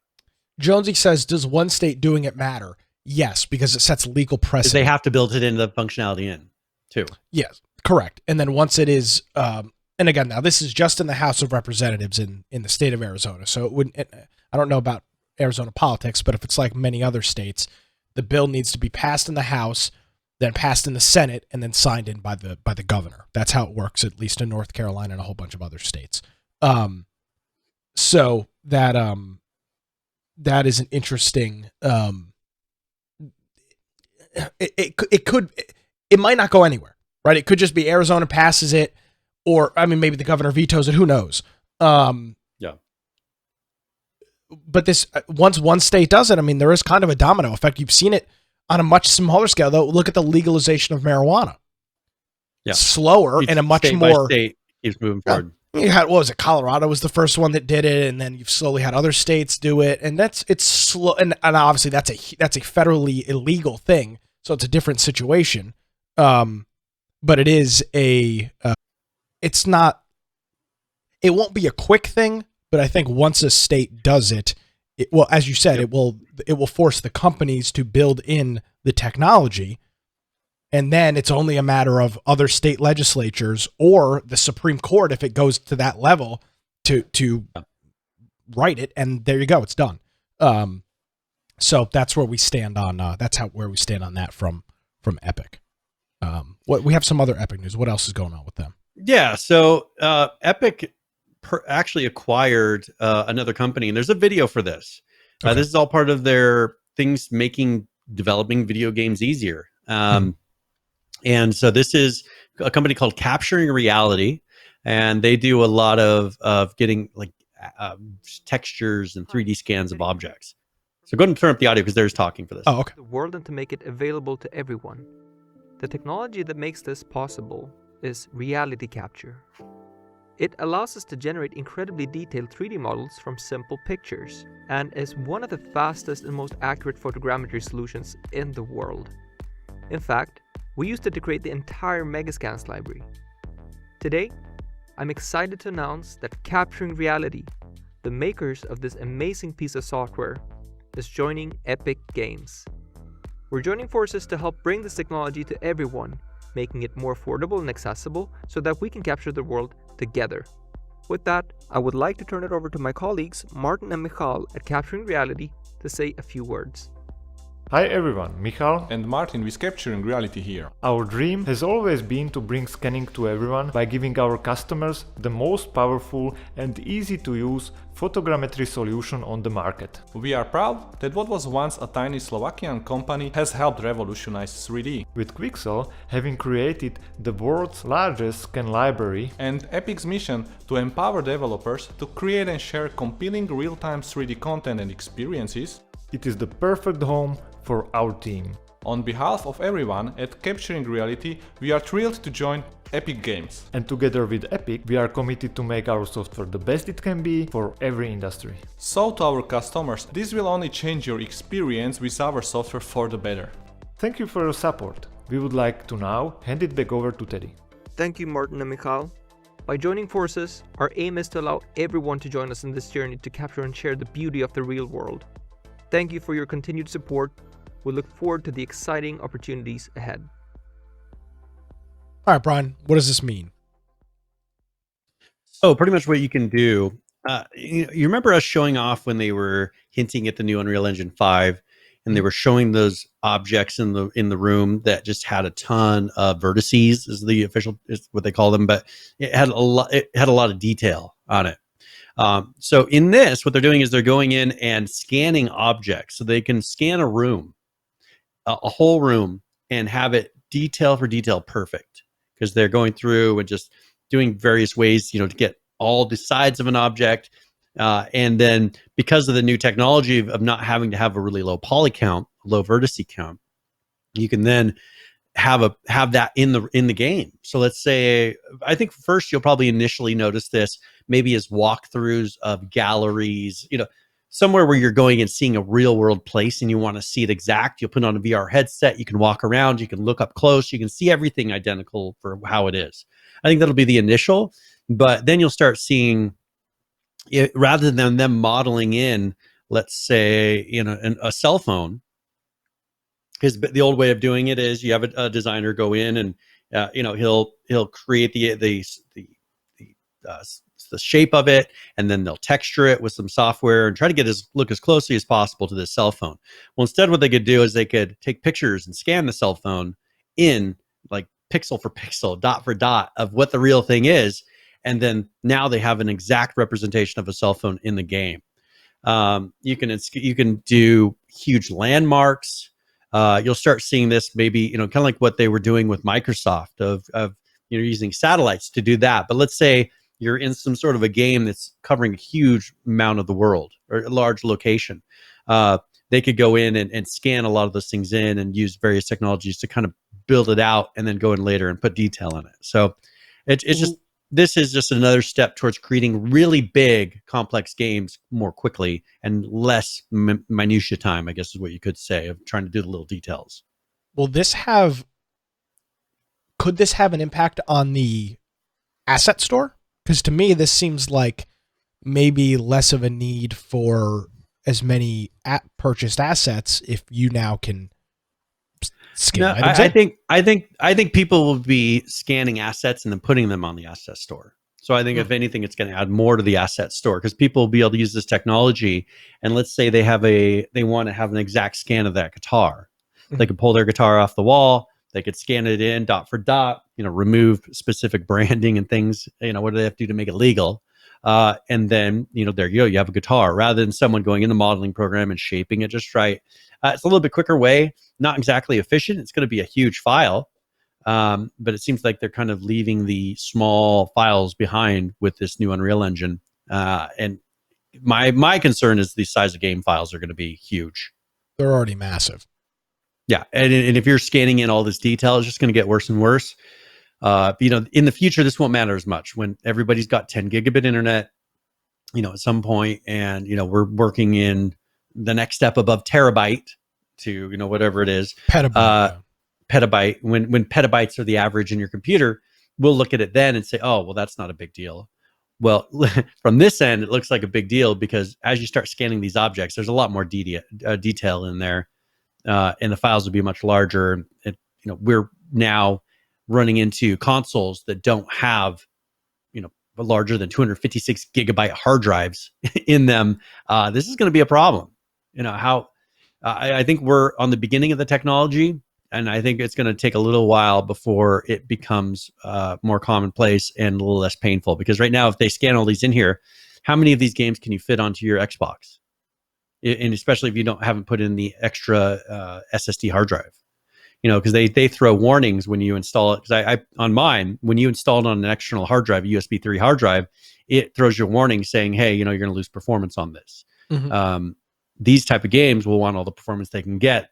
They need to really have the hard drives catch up and the internet catch up to this, because you're now creating larger and larger amounts of data.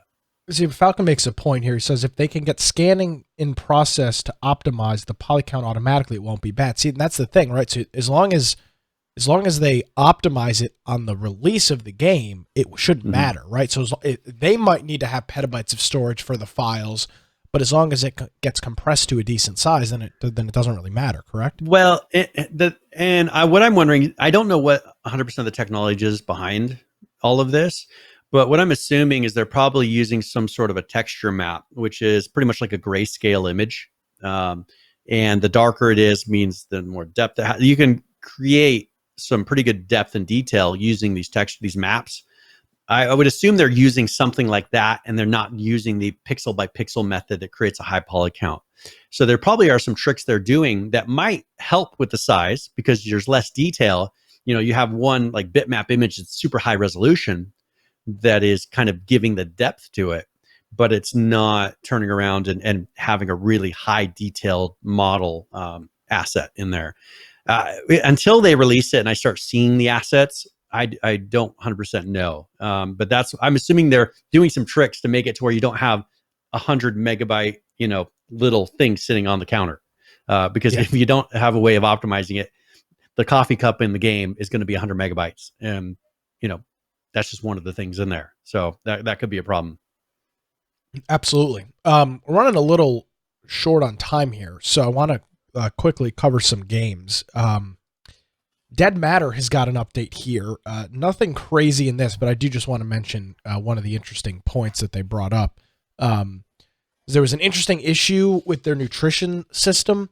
So they added a system where when you were hungry or thirsty, instead of eating the entire or drinking the entire substance, it would only eat till the progress bar was full, and you wouldn't be wasting a bunch of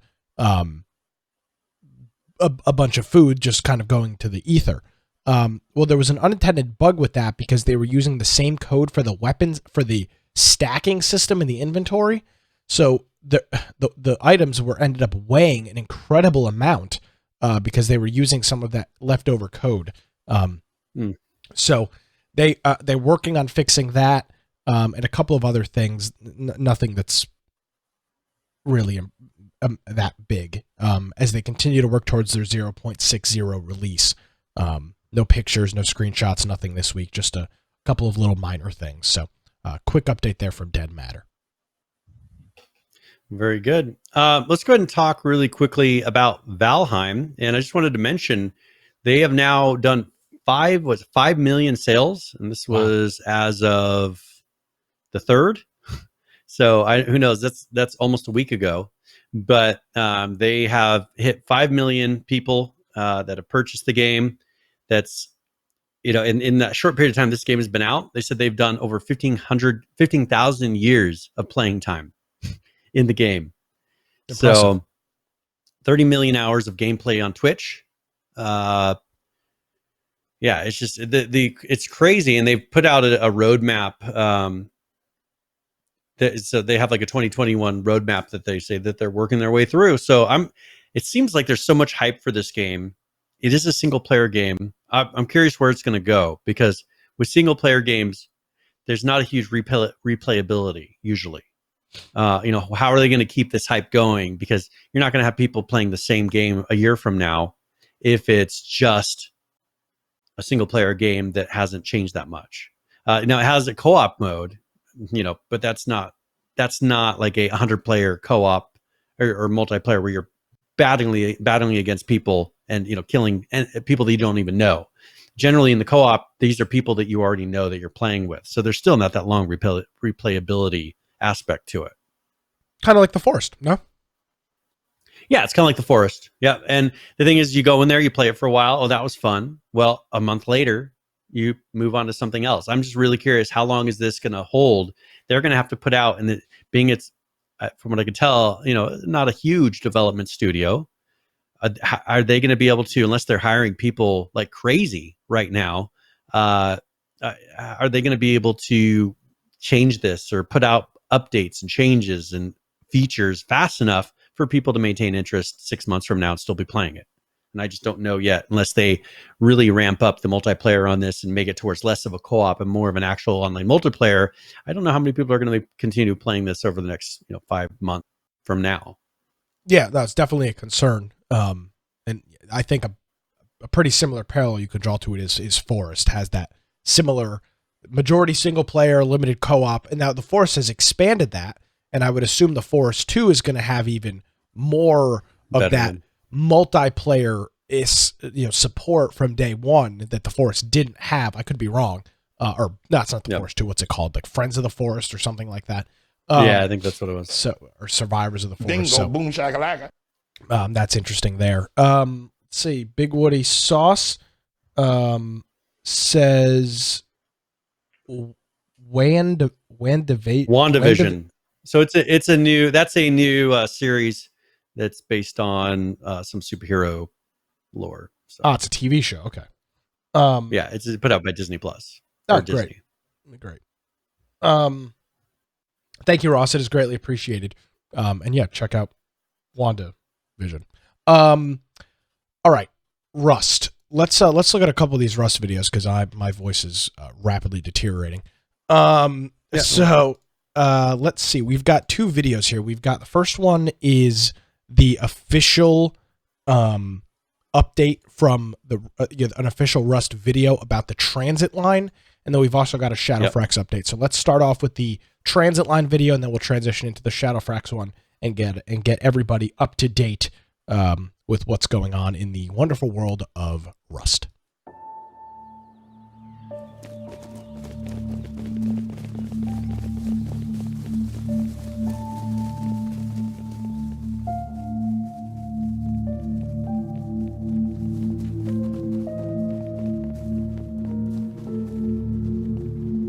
Love all the talking that is happening in videos. Oh, yes. Those that are listening, they're running down steps. They're in an elevator.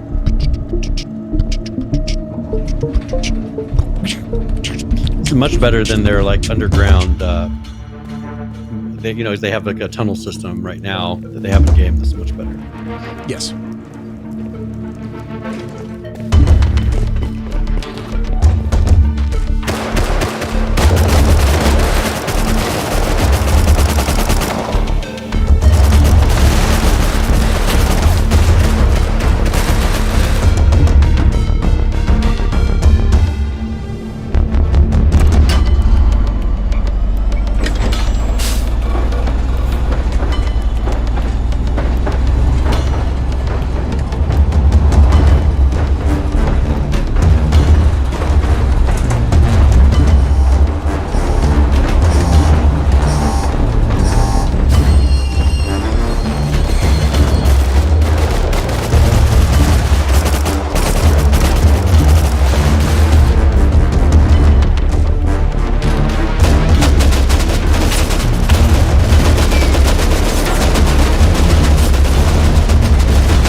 Greetings, survivors and friends. Shadowfranks here with your weekly recycling run of Rust development news, where we're going deeper than ever before. More skins are dropping on Twitch, and some people are already playing the console version. But first, make sure you're definitely subscribed so I can keep you balanced on the cutting edge of game development. So, we just had March's Forced Wipe, which is called Freight Transit Line, or Fret Rancid Lin, or just FTL if you're in a hurry, which could also stand for Faster Than Light, or Failure to Launch, depending on your experience, because now, far below your feet, Rust has its own underground train system.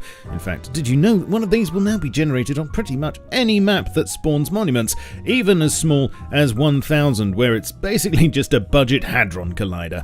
Cute! For a more detailed breakdown of this new underworld, please see last week's video, but in brief, you can now descend via a number of entrances around the map into an interconnected train tunnel system inhabited by a new class of hostile NPC known as Tunnel Dwellers. And they really don't like visitors or want you to have a quick and easy journey around the tracks. Bit like the British rail system. A few things have changed since last week though. You'll now find a couple of work carts at each station. There's now a sexy red version. You'll also find tunnel dwellers in more places, and their loot has been tweaked, but naturally, this is all still subject to change, if it's determined that you're enjoying yourself too much. Above ground, at the bandit camp, slots are in, and not a whole lot's changed since I mentioned them last, except now they're very much cheaper, being only 2 scrap per spin instead of 10. I played this. The winning I had a lot of fun criteria and amounts gambling. have been jiggled too, with 1500 scrap being the max payout now, and some of the FX are betterer. Yes. Now we just need some card games, and I'm sure this will be a full house. And also, it seems that the console beta has been rolled out to a number of players now for stress testing purposes, with more to come later, so some people are actually playing the game on console already, can you believe? At least now the spam switched from when console to keep key for PS4 Beta Plus. But if you haven't got one yet, you can still add yourself to the mailing list and hope. Link will be in the description. Back to the PC Master Race version though, and the server browser has been improved. In short, empty servers are now hidden by default, exceptions being official, friends, history, and favorites tabs, but we can of course still choose to show them because sometimes we just want to be alone. Server tags should look a bit nicer now too, with more improvements in the pipeline, including a UI refresh, better filtering, and the removal of servers from the list that are spamming, advertising, or generally being dishonest to get ahead. Server performance should also be a bit better now. It seems boats and horses in particular were clogging things up a bit with the data they were sending out, and this has been toned down to just when players are around them. It was probably the horses' revenge for the team clogging them up. I have a Rust-related sponsor today. Quick message from them. CodeFling, a marketplace for custom plugins, maps, and tools, invites you to check out hundreds of free and premium plugins and maps to help your server stand out. So go over and have a good look at codefling.com. Go on. Links below. There were a lot of other changes, many of which I've already mentioned, but in summary of the most important ones, the following are all now in the main game. The oil rig RF spam has been fixed. There's smoother horse movement over bumpy surfaces. Boxes can now be placed under mixing tables. The compound will no longer spawn in the snow on procedural maps, probably because it's a spawn point on softcore servers now. Loot will reset in puzzle rooms when the puzzles reset. The skin picker will now show the last skin you used as first in the list for an item. Substations at the sides of roads no longer have rads, so happy looting. Drop boxes are easier to deploy on stone walls. The heavy helmet no longer covers the chat. Road sign gloves are now skinnable, and indeed there's already one on the store. Healing other players will now properly show an animation in third person, and the marketplace will now charge a fixed fee per order rather than per item, which is a lot thriftier. What a time to be alive! Oh yes, and family sharing was disabled. Also this week, the next round of Twitch drops is on. Here are the skins on offer, and this will run until next Thursday, 11th of March. In works in progress, lots more happening on the HDRP backport front, along with the reworked AI, as well as some more commits about reworking the junkyard and adding a shredder, presumably to recycle cars. There will be a new convar for admins soon called Teleport to Death, which will take you back to the scene of your last fatality. And oh yes, electrical is being fixed now. Why did you have to say about that? Why couldn't you have just kept Slyant? Sorry, I suppose I shouldn't say anything about the small, medium and large rechargeable batteries either. Well, we know what's going to be in next week's update vid, don't we? Check back then to see if the team managed to bust out the dictionary again. Please let me know what you thought of this patch. Leave a like, subscribe and follow me on Twitch for regular streams of stuff. Stay up to date with my content by following me on Twitter, Facebook, Discord and my Steam group. And of course you can support the channel by buying merch or via my Patreon page. It'll get you all soon. In the meantime, keep calm and stay rusty. And cheerio. All right, update there from our friend Shadowfrax. Played some of those features in that live update. As it was live, there was the checkboxes for show empty that you had to click. Did a little bit of gambling in the game, a little slot machining. And then Big Woody Sauce says in the chat, no rad at substations. That's huge. Yeah. So now those substations across the road are an opportunity to get some higher end loot and not have to necessarily worry about having a hazmat suit or some sort of radiation. So that is a cool feature that they've added to the game. Cool. Or taken out of the game, rather. But yeah. So do you want me to kind of rapidly go through a few of these really quick? Whatever you think makes the most sense at this point. Well, let's just do a couple that are more informational. So first of all, Conan Exiles, there's been some information about their next patch, and they're adding a lot of things to the PC version, or from the PC version to the consoles by the end of the month. And so if you've been playing this on console and not seeing all the features, that's one thing you can expect to start seeing, because there were a lot of issues like with Xboxes and various things. So if you are playing that, just be prepared. Also, we have SCUM, and they are on version 0.4.99.30219. And this was fixed. They went through, one second here. They went through and fixed a number of bugs, 3 bugs, server crashes, some ownership bugs, and then did some quality of life things like client-side optimizations. And, you can now wear earmuffs and a helmet at the same time, little things like that. There was a bug where stored items on search bodies would drop on the ground. That's been fixed as well. Also, we have on here ROE, and they have put out first of all, they're giving away their season 13 adventures pass through the pinnacle challenges. So once again, if you go through and do those pinnacle challenges, that for season 13, it has just, when you load into the game, a number of things that you can try to compete, and you can win a free season 13 pass doing that. And they've also added DX12 support, so the DirectX 12 support for the RTX 3060 cards as well. So Unturned, they put out a patch this week, and this is the 3.21.9.0 patch. First of all, he talks about weather, which I know has piqued your interest. Rain and snow have been built in for a long time, but not in a way that was customizable or extendable. So there has been some old comments in the code to do heavy rainstorms. They have now been rebuilt in a moddable fashion, so maps can customize them and add new weather events, and lightning storms on official maps are planned in the future update as well. They added collision audio for bullet casings and spent shells, so when you're shooting, you'll hear them hit the ground. Full support for custom weather was put in there. Replace personal name with streamer when streamer mode is enabled. And then they had a couple of fixes in there as well. So that is Unturned. Do you want to do one here? You good?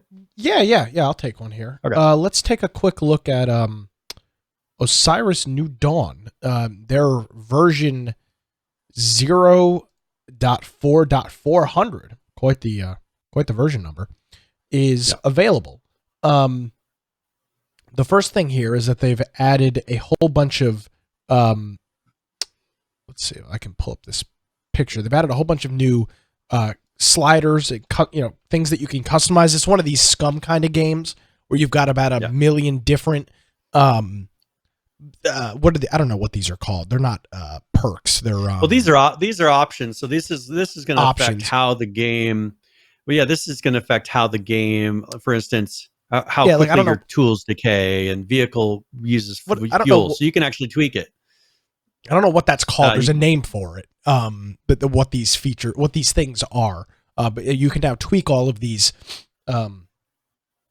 all of these settings, including oxygen, stamina, consumption, fall damage. It allows you to really make the pretty much a lot of things that would normally be a set variable. value. They've gone in and said, hey, let's make it so you can tweak every single thing in the game, and they're letting you adjust every single one of those. So that's kind of cool. Usually don't see games do that. No, you don't. Very few games really give, like, even I think Conan Exiles even had some of that. It wasn't as quite as advanced as that, but it had some of that similar stuff. They've made some changes to the multi-tool when it comes to hitting things as a chisel. So they've made some modifications to that. They've been reworking, like the reticles, for instance, changed a little bit better between first and third person mode, things like that. Yep. They also worked on third person melee, which doesn't seem like it's a complicated thing, but we've seen various games have issues with either first or third person melee, depending on how the game is played most of the time, because then the weapons are offset. It really is a big change when you switch from first person to third person and you're firing a gun or swinging at something, because the hitboxes are completely changed and everything moves around. So they needed to make sure that the weapon swing was actually occurring over the center of the screen to coincide with the reticle, which again is that issue. So they talk about doing talk a bunch of different math to calculate when you're in third person, where's the swing actually taking place as to where is it showing up on the screen. So that's something that they worked on. Every surface and melee weapon now has a hardness. This is scientifically based on the hardness scale, and each mineral now displays the correct hardness value. Your default chisel is made of steel and therefore has a hardness of 7. Hit any material less than a 7 and the chisel will not lose durability. Hit an object over 7 and it will lose durability. That's just basic science with that. That's why diamonds are used to cut many objects. Once the durability of an item is depleted, it is no longer destroyed. This was way too punishing and not a good design. Instead, the item enters a fully degraded state, flashes red, and can still be used, but will deal less damage. All items can be easily repaired. This is interesting. I've never seen an item go to a degraded state that can still be used. Normally, it quote-unquote breaks, and it's in your inventory and needs to be repaired. In this case, it's just significantly weakened, but you can still use it. And then obviously it can be repaired. But it is put into as they say, a depleted or a degraded state by default, which is pretty cool. They've added proper contextual subtitles to many of the structures and utilities in the game, describing the states and uses for each. For example, they show on this little guy right here, it says printer, no power, requires solar panel. So it's giving you a little bit more of a tip as to what this thing is and what it needs to be operated, instead of you just having to guess with that. They've tracked down a bug preventing they tracked down an issue that was preventing the depository from stacking. So the depositories are what they sound like. They're depositories, but they're big cargo ship container looking things, and you were unable to stack them on top of each other. So now you can actually do that, and you don't have to spread these crates all around your settlement. You can now stack them on top of each other. So that's pretty cool. I did link a video that actually shows some, I don't know, it's like a minute long. I don't know if you want to show it really quick, that shows all these interactions.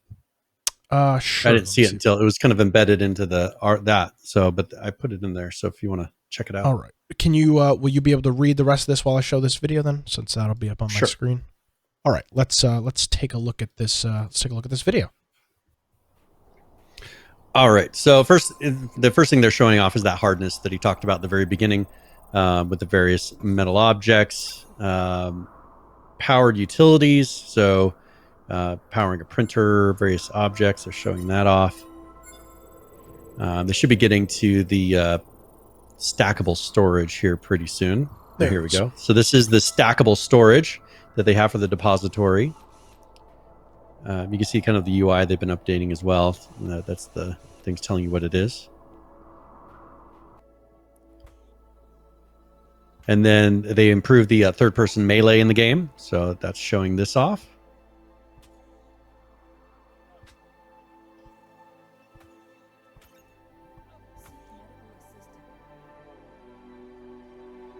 And then that looks like, yeah, there's a third person with a gun.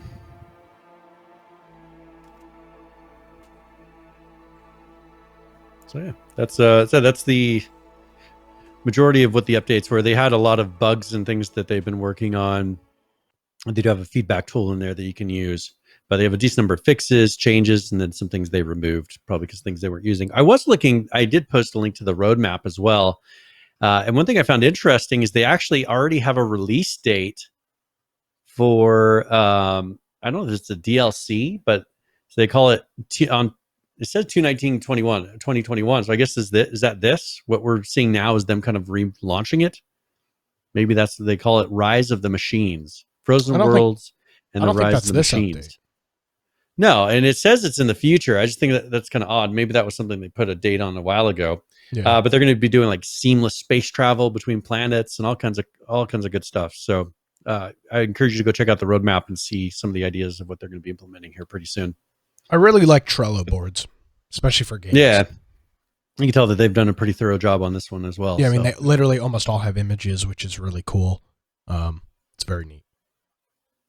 Yeah, so that is Osiris New Dawn. That's that one that was dropped for a long time, and then they've come back and started working on it again. Let's go ahead and go through Arc really quickly and get their updates out of the way. So they reworked this is 324.16. They reworked the tech helm to function like the shoulder cannon so that the tapping E no longer cycles visors. Instead of holding E will bring up a pinwheel, which players can use to toggle or cycle the visor. Corrupted dinos no longer damage player structures on PvE. Made some tweaks to the artifact system in single player to resolve some scenarios where some artifacts like the Skylord would spawn or respawn unreliably. They fixed invisible bees. They fixed a bug that allowed players to escape through the ceiling barrier on some maps. They fixed a client crash related to movement. They fixed a client crash related to attacking with creatures. They fixed a bug where the color ID was displaying incorrectly on cryopods. Fixed an exploit that allowed players to avoid turret damage. Fixed a bug where enemy creature floating HUD names would still cost client performance even when not rendered because they were just hiding them. Fixed a bug where the shoulder cannon was targeting allied creatures on PvE. And then they fixed a server crash. 324.17, they fixed a bug where the spyglass was not displaying wild or enemy creatures' names. And then 324.18, they fixed an exploit which allowed players to avoid taking damage from turrets, and they reverted the bolo changes that were implemented with previous exploit fix. So that's 324.18, and that's current. All right. Let's take a look at Miscreated here real quickly and see what they've got going on in their world. So this is update 1.17.0 for Miscreated. All servers have been wiped with all bases, characters, and guides deleted. Some official servers have been removed and others have been renamed. Both the Islands and Candyland maps have the new space building exclusion zones added. Players can no longer build bases. Oh, Brian, Deja, close your eyes. Players can no longer build bases on main roads on the island. What game does that? What game had a similar issue with you building bases? H1Z one? You remember every single freaking road just had that stupid dirt thing with the base in it. It was a disaster, and it took them so long to add that to it. That's pretty funny. The Valentine's Day event has ended. Oh, but the Easter event is now active. They lowered the snow weather chances for spring since the Christmas Valentine's Day period has passed. That's pretty cool. So it's like actual seasonal weather. That's pretty neat. Search the map for Easter eggs that you can use to craft items. They removed the UFO spawn event until it is needed again. So that's currently gone. They added some icons that were missing from the Steam inventory system. They added 8 additional factions and their related CVARs, something variable. VARs are variables. CVARs, consistent variables. Yeah, they're variables. Consistent variables doesn't make sense, but I guess that's possible. It's a console variable. Oh, console variable. Okay. So they added a new server console they added a bunch of new console variables rather. This one has to do with weather and environmental danger, and then a whole bunch of things for modding. If you're a modder, go check that out. They've added some placeholders for vehicles, get item display names, some different things that you can use to get values and whatnot. So that is Miscreated in update 1.17.0. Cool. All right, let's go and roll over to Survive the Nights. All right. And I know they've been putting out some pretty big updates here, but I'll just read their intro to this. We've released the 1.7 patch to our stable branch on Steam. You can find our patch notes below, which I'll go through in a second. This is a massive game change, our biggest yet, hands down, when it comes to the way you can play. As some of you might know, 1.7 was meant to be our design update, but when the UK went into lockdown, we had to switch gears and change things up. Server hosting and solo gameplay have likely been the most requested game feature. 1.7 changes a lot of core mechanics behind the scenes to allow for solo locally hosted play and the ability to host servers directly from in-game. Our experimental group or testing group isn't massive, and we've gathered and fixed a few issues. That being said, what you find here might not be 100% perfect, as this is an alpha project and it's beginning development. It's being developed by a small team. Please report issues. You can use F1 in the game to be able to do that. It says, quick disclaimer from the team, running a server requires an additional 2 to 3 gigs of RAM on a good day. Please keep that in mind when checking out our solo and hosting features. Solo gameplay requires a background local server to function. Keep in mind, Survive the Nights has been developed as a multiplayer game. And so in here, they go through and set up the ability to do solo play. I know Firebomb, I think it was Firebomb who had mentioned that he did try it and said that it was actually, or was it Donnie who tried it? He said that it was quite a bit of fun. Yes, he did. So one thing in here that I appreciate is the released full Linux server files that can be downloaded via Steam command. So like I'd have the ability to host our own alpha, 1.77 Survive the Night server on here. So I have the solo tab where you can go through and pretty much set up the game difficulty, how time progresses, all those various details, set up locally and just play without having to join a public server. So this, if you have this game, Survive the Nights, encourage you to try it out, jump in, play a little bit of solo and see how it performs. So this will allow you to go through and not have to deal with other people if you don't want to, or whatever, unstable servers, anything else. You can just run it right on your computer or host other people and not have to have a dedicated server to do this. Oh, I made a grave mistake. What'd you do? I turned on some sort of magnification feature on my computer by accident, and now the whole screen is zoomed in. I can't see anything. I have no idea. I pressed Control or Alt, and I zoomed in, and now literally the whole, Okay, so hold down. Okay. What did I do? I think I tried pressing Control plus. What do I do? Yeah. Okay, so you want to turn this off, correct? Hold on, I found it. Magnifier. I got it. Close window. I found it. Okay, how did I don't know how I hotKeyed to the magnifier. I think I pressed Windows key plus. The Windows key. Yes. Windows key plus does it. Okay. Which is happens to be right next to Control plus, which is how you zoom into things inside of Chrome. That was a disaster. Wow. Hey, it's not as bad as the QQ incident. Yeah. Well, I mean, this has been a great show. I feel like garbage, and my internet went out. Now I have to edit the show. It's going to take like 3 freaking hours to upload. I don't even know why I bother. So yeah, but the solo feature is cool, even though it's not really a solo. It's just literally a self-hosted server. Yeah.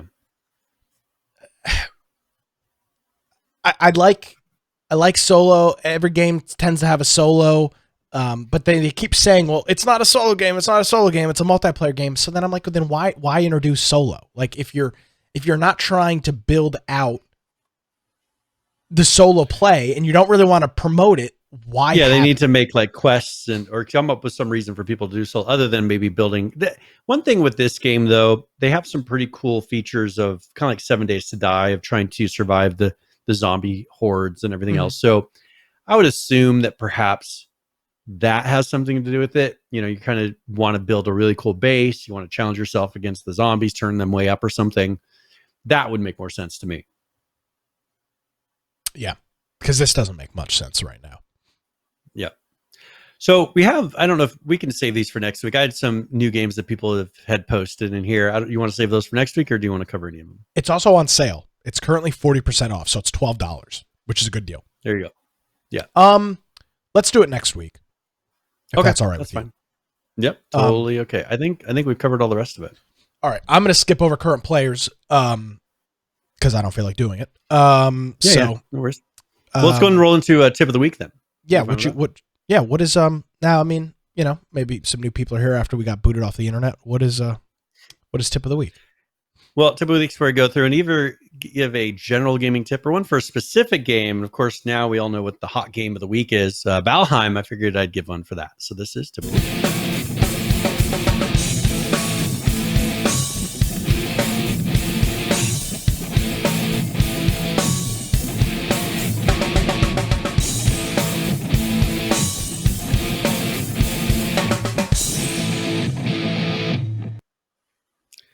All right. So in Valheim, a fan has created a world generator. So pretty much it's a website that allows you to go in.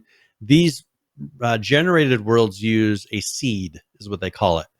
You can enter a specific seed, which can be a phrase. It can be just random letters, numbers, anything.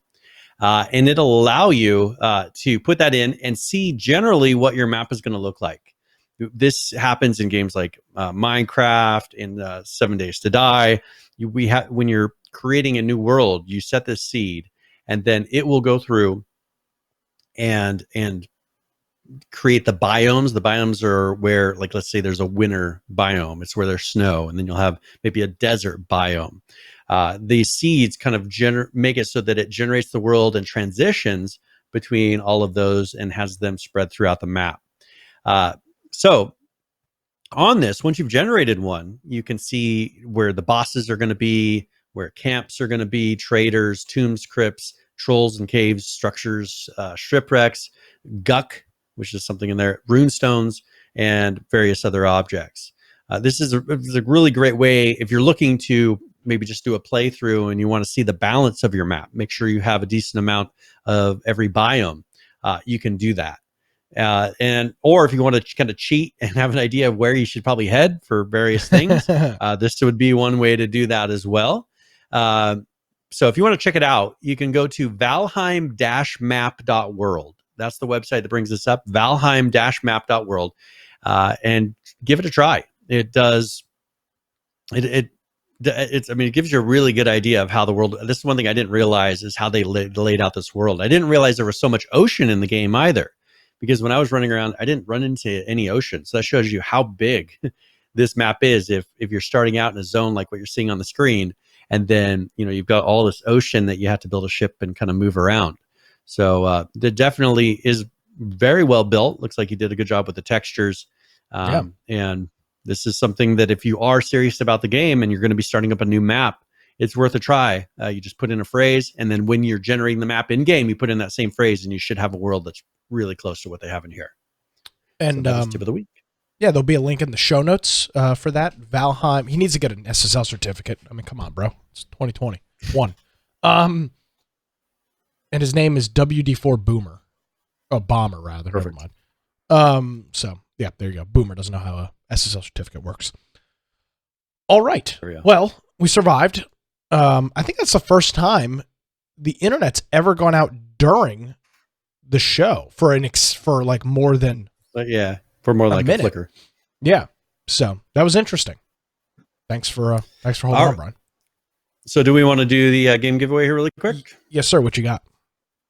All right, we're giving away a copy of Endless Space 2. All right, let's go ahead and close this and let's draw. So Saul Greatman, congratulations, Saul Greatman. You have won. If you enjoy the game, make sure you let us know, and that way we know whether or not we should recommend it to others. Should we just roll on out of here? Is there anything else you want to talk about before we go? No, I'm good.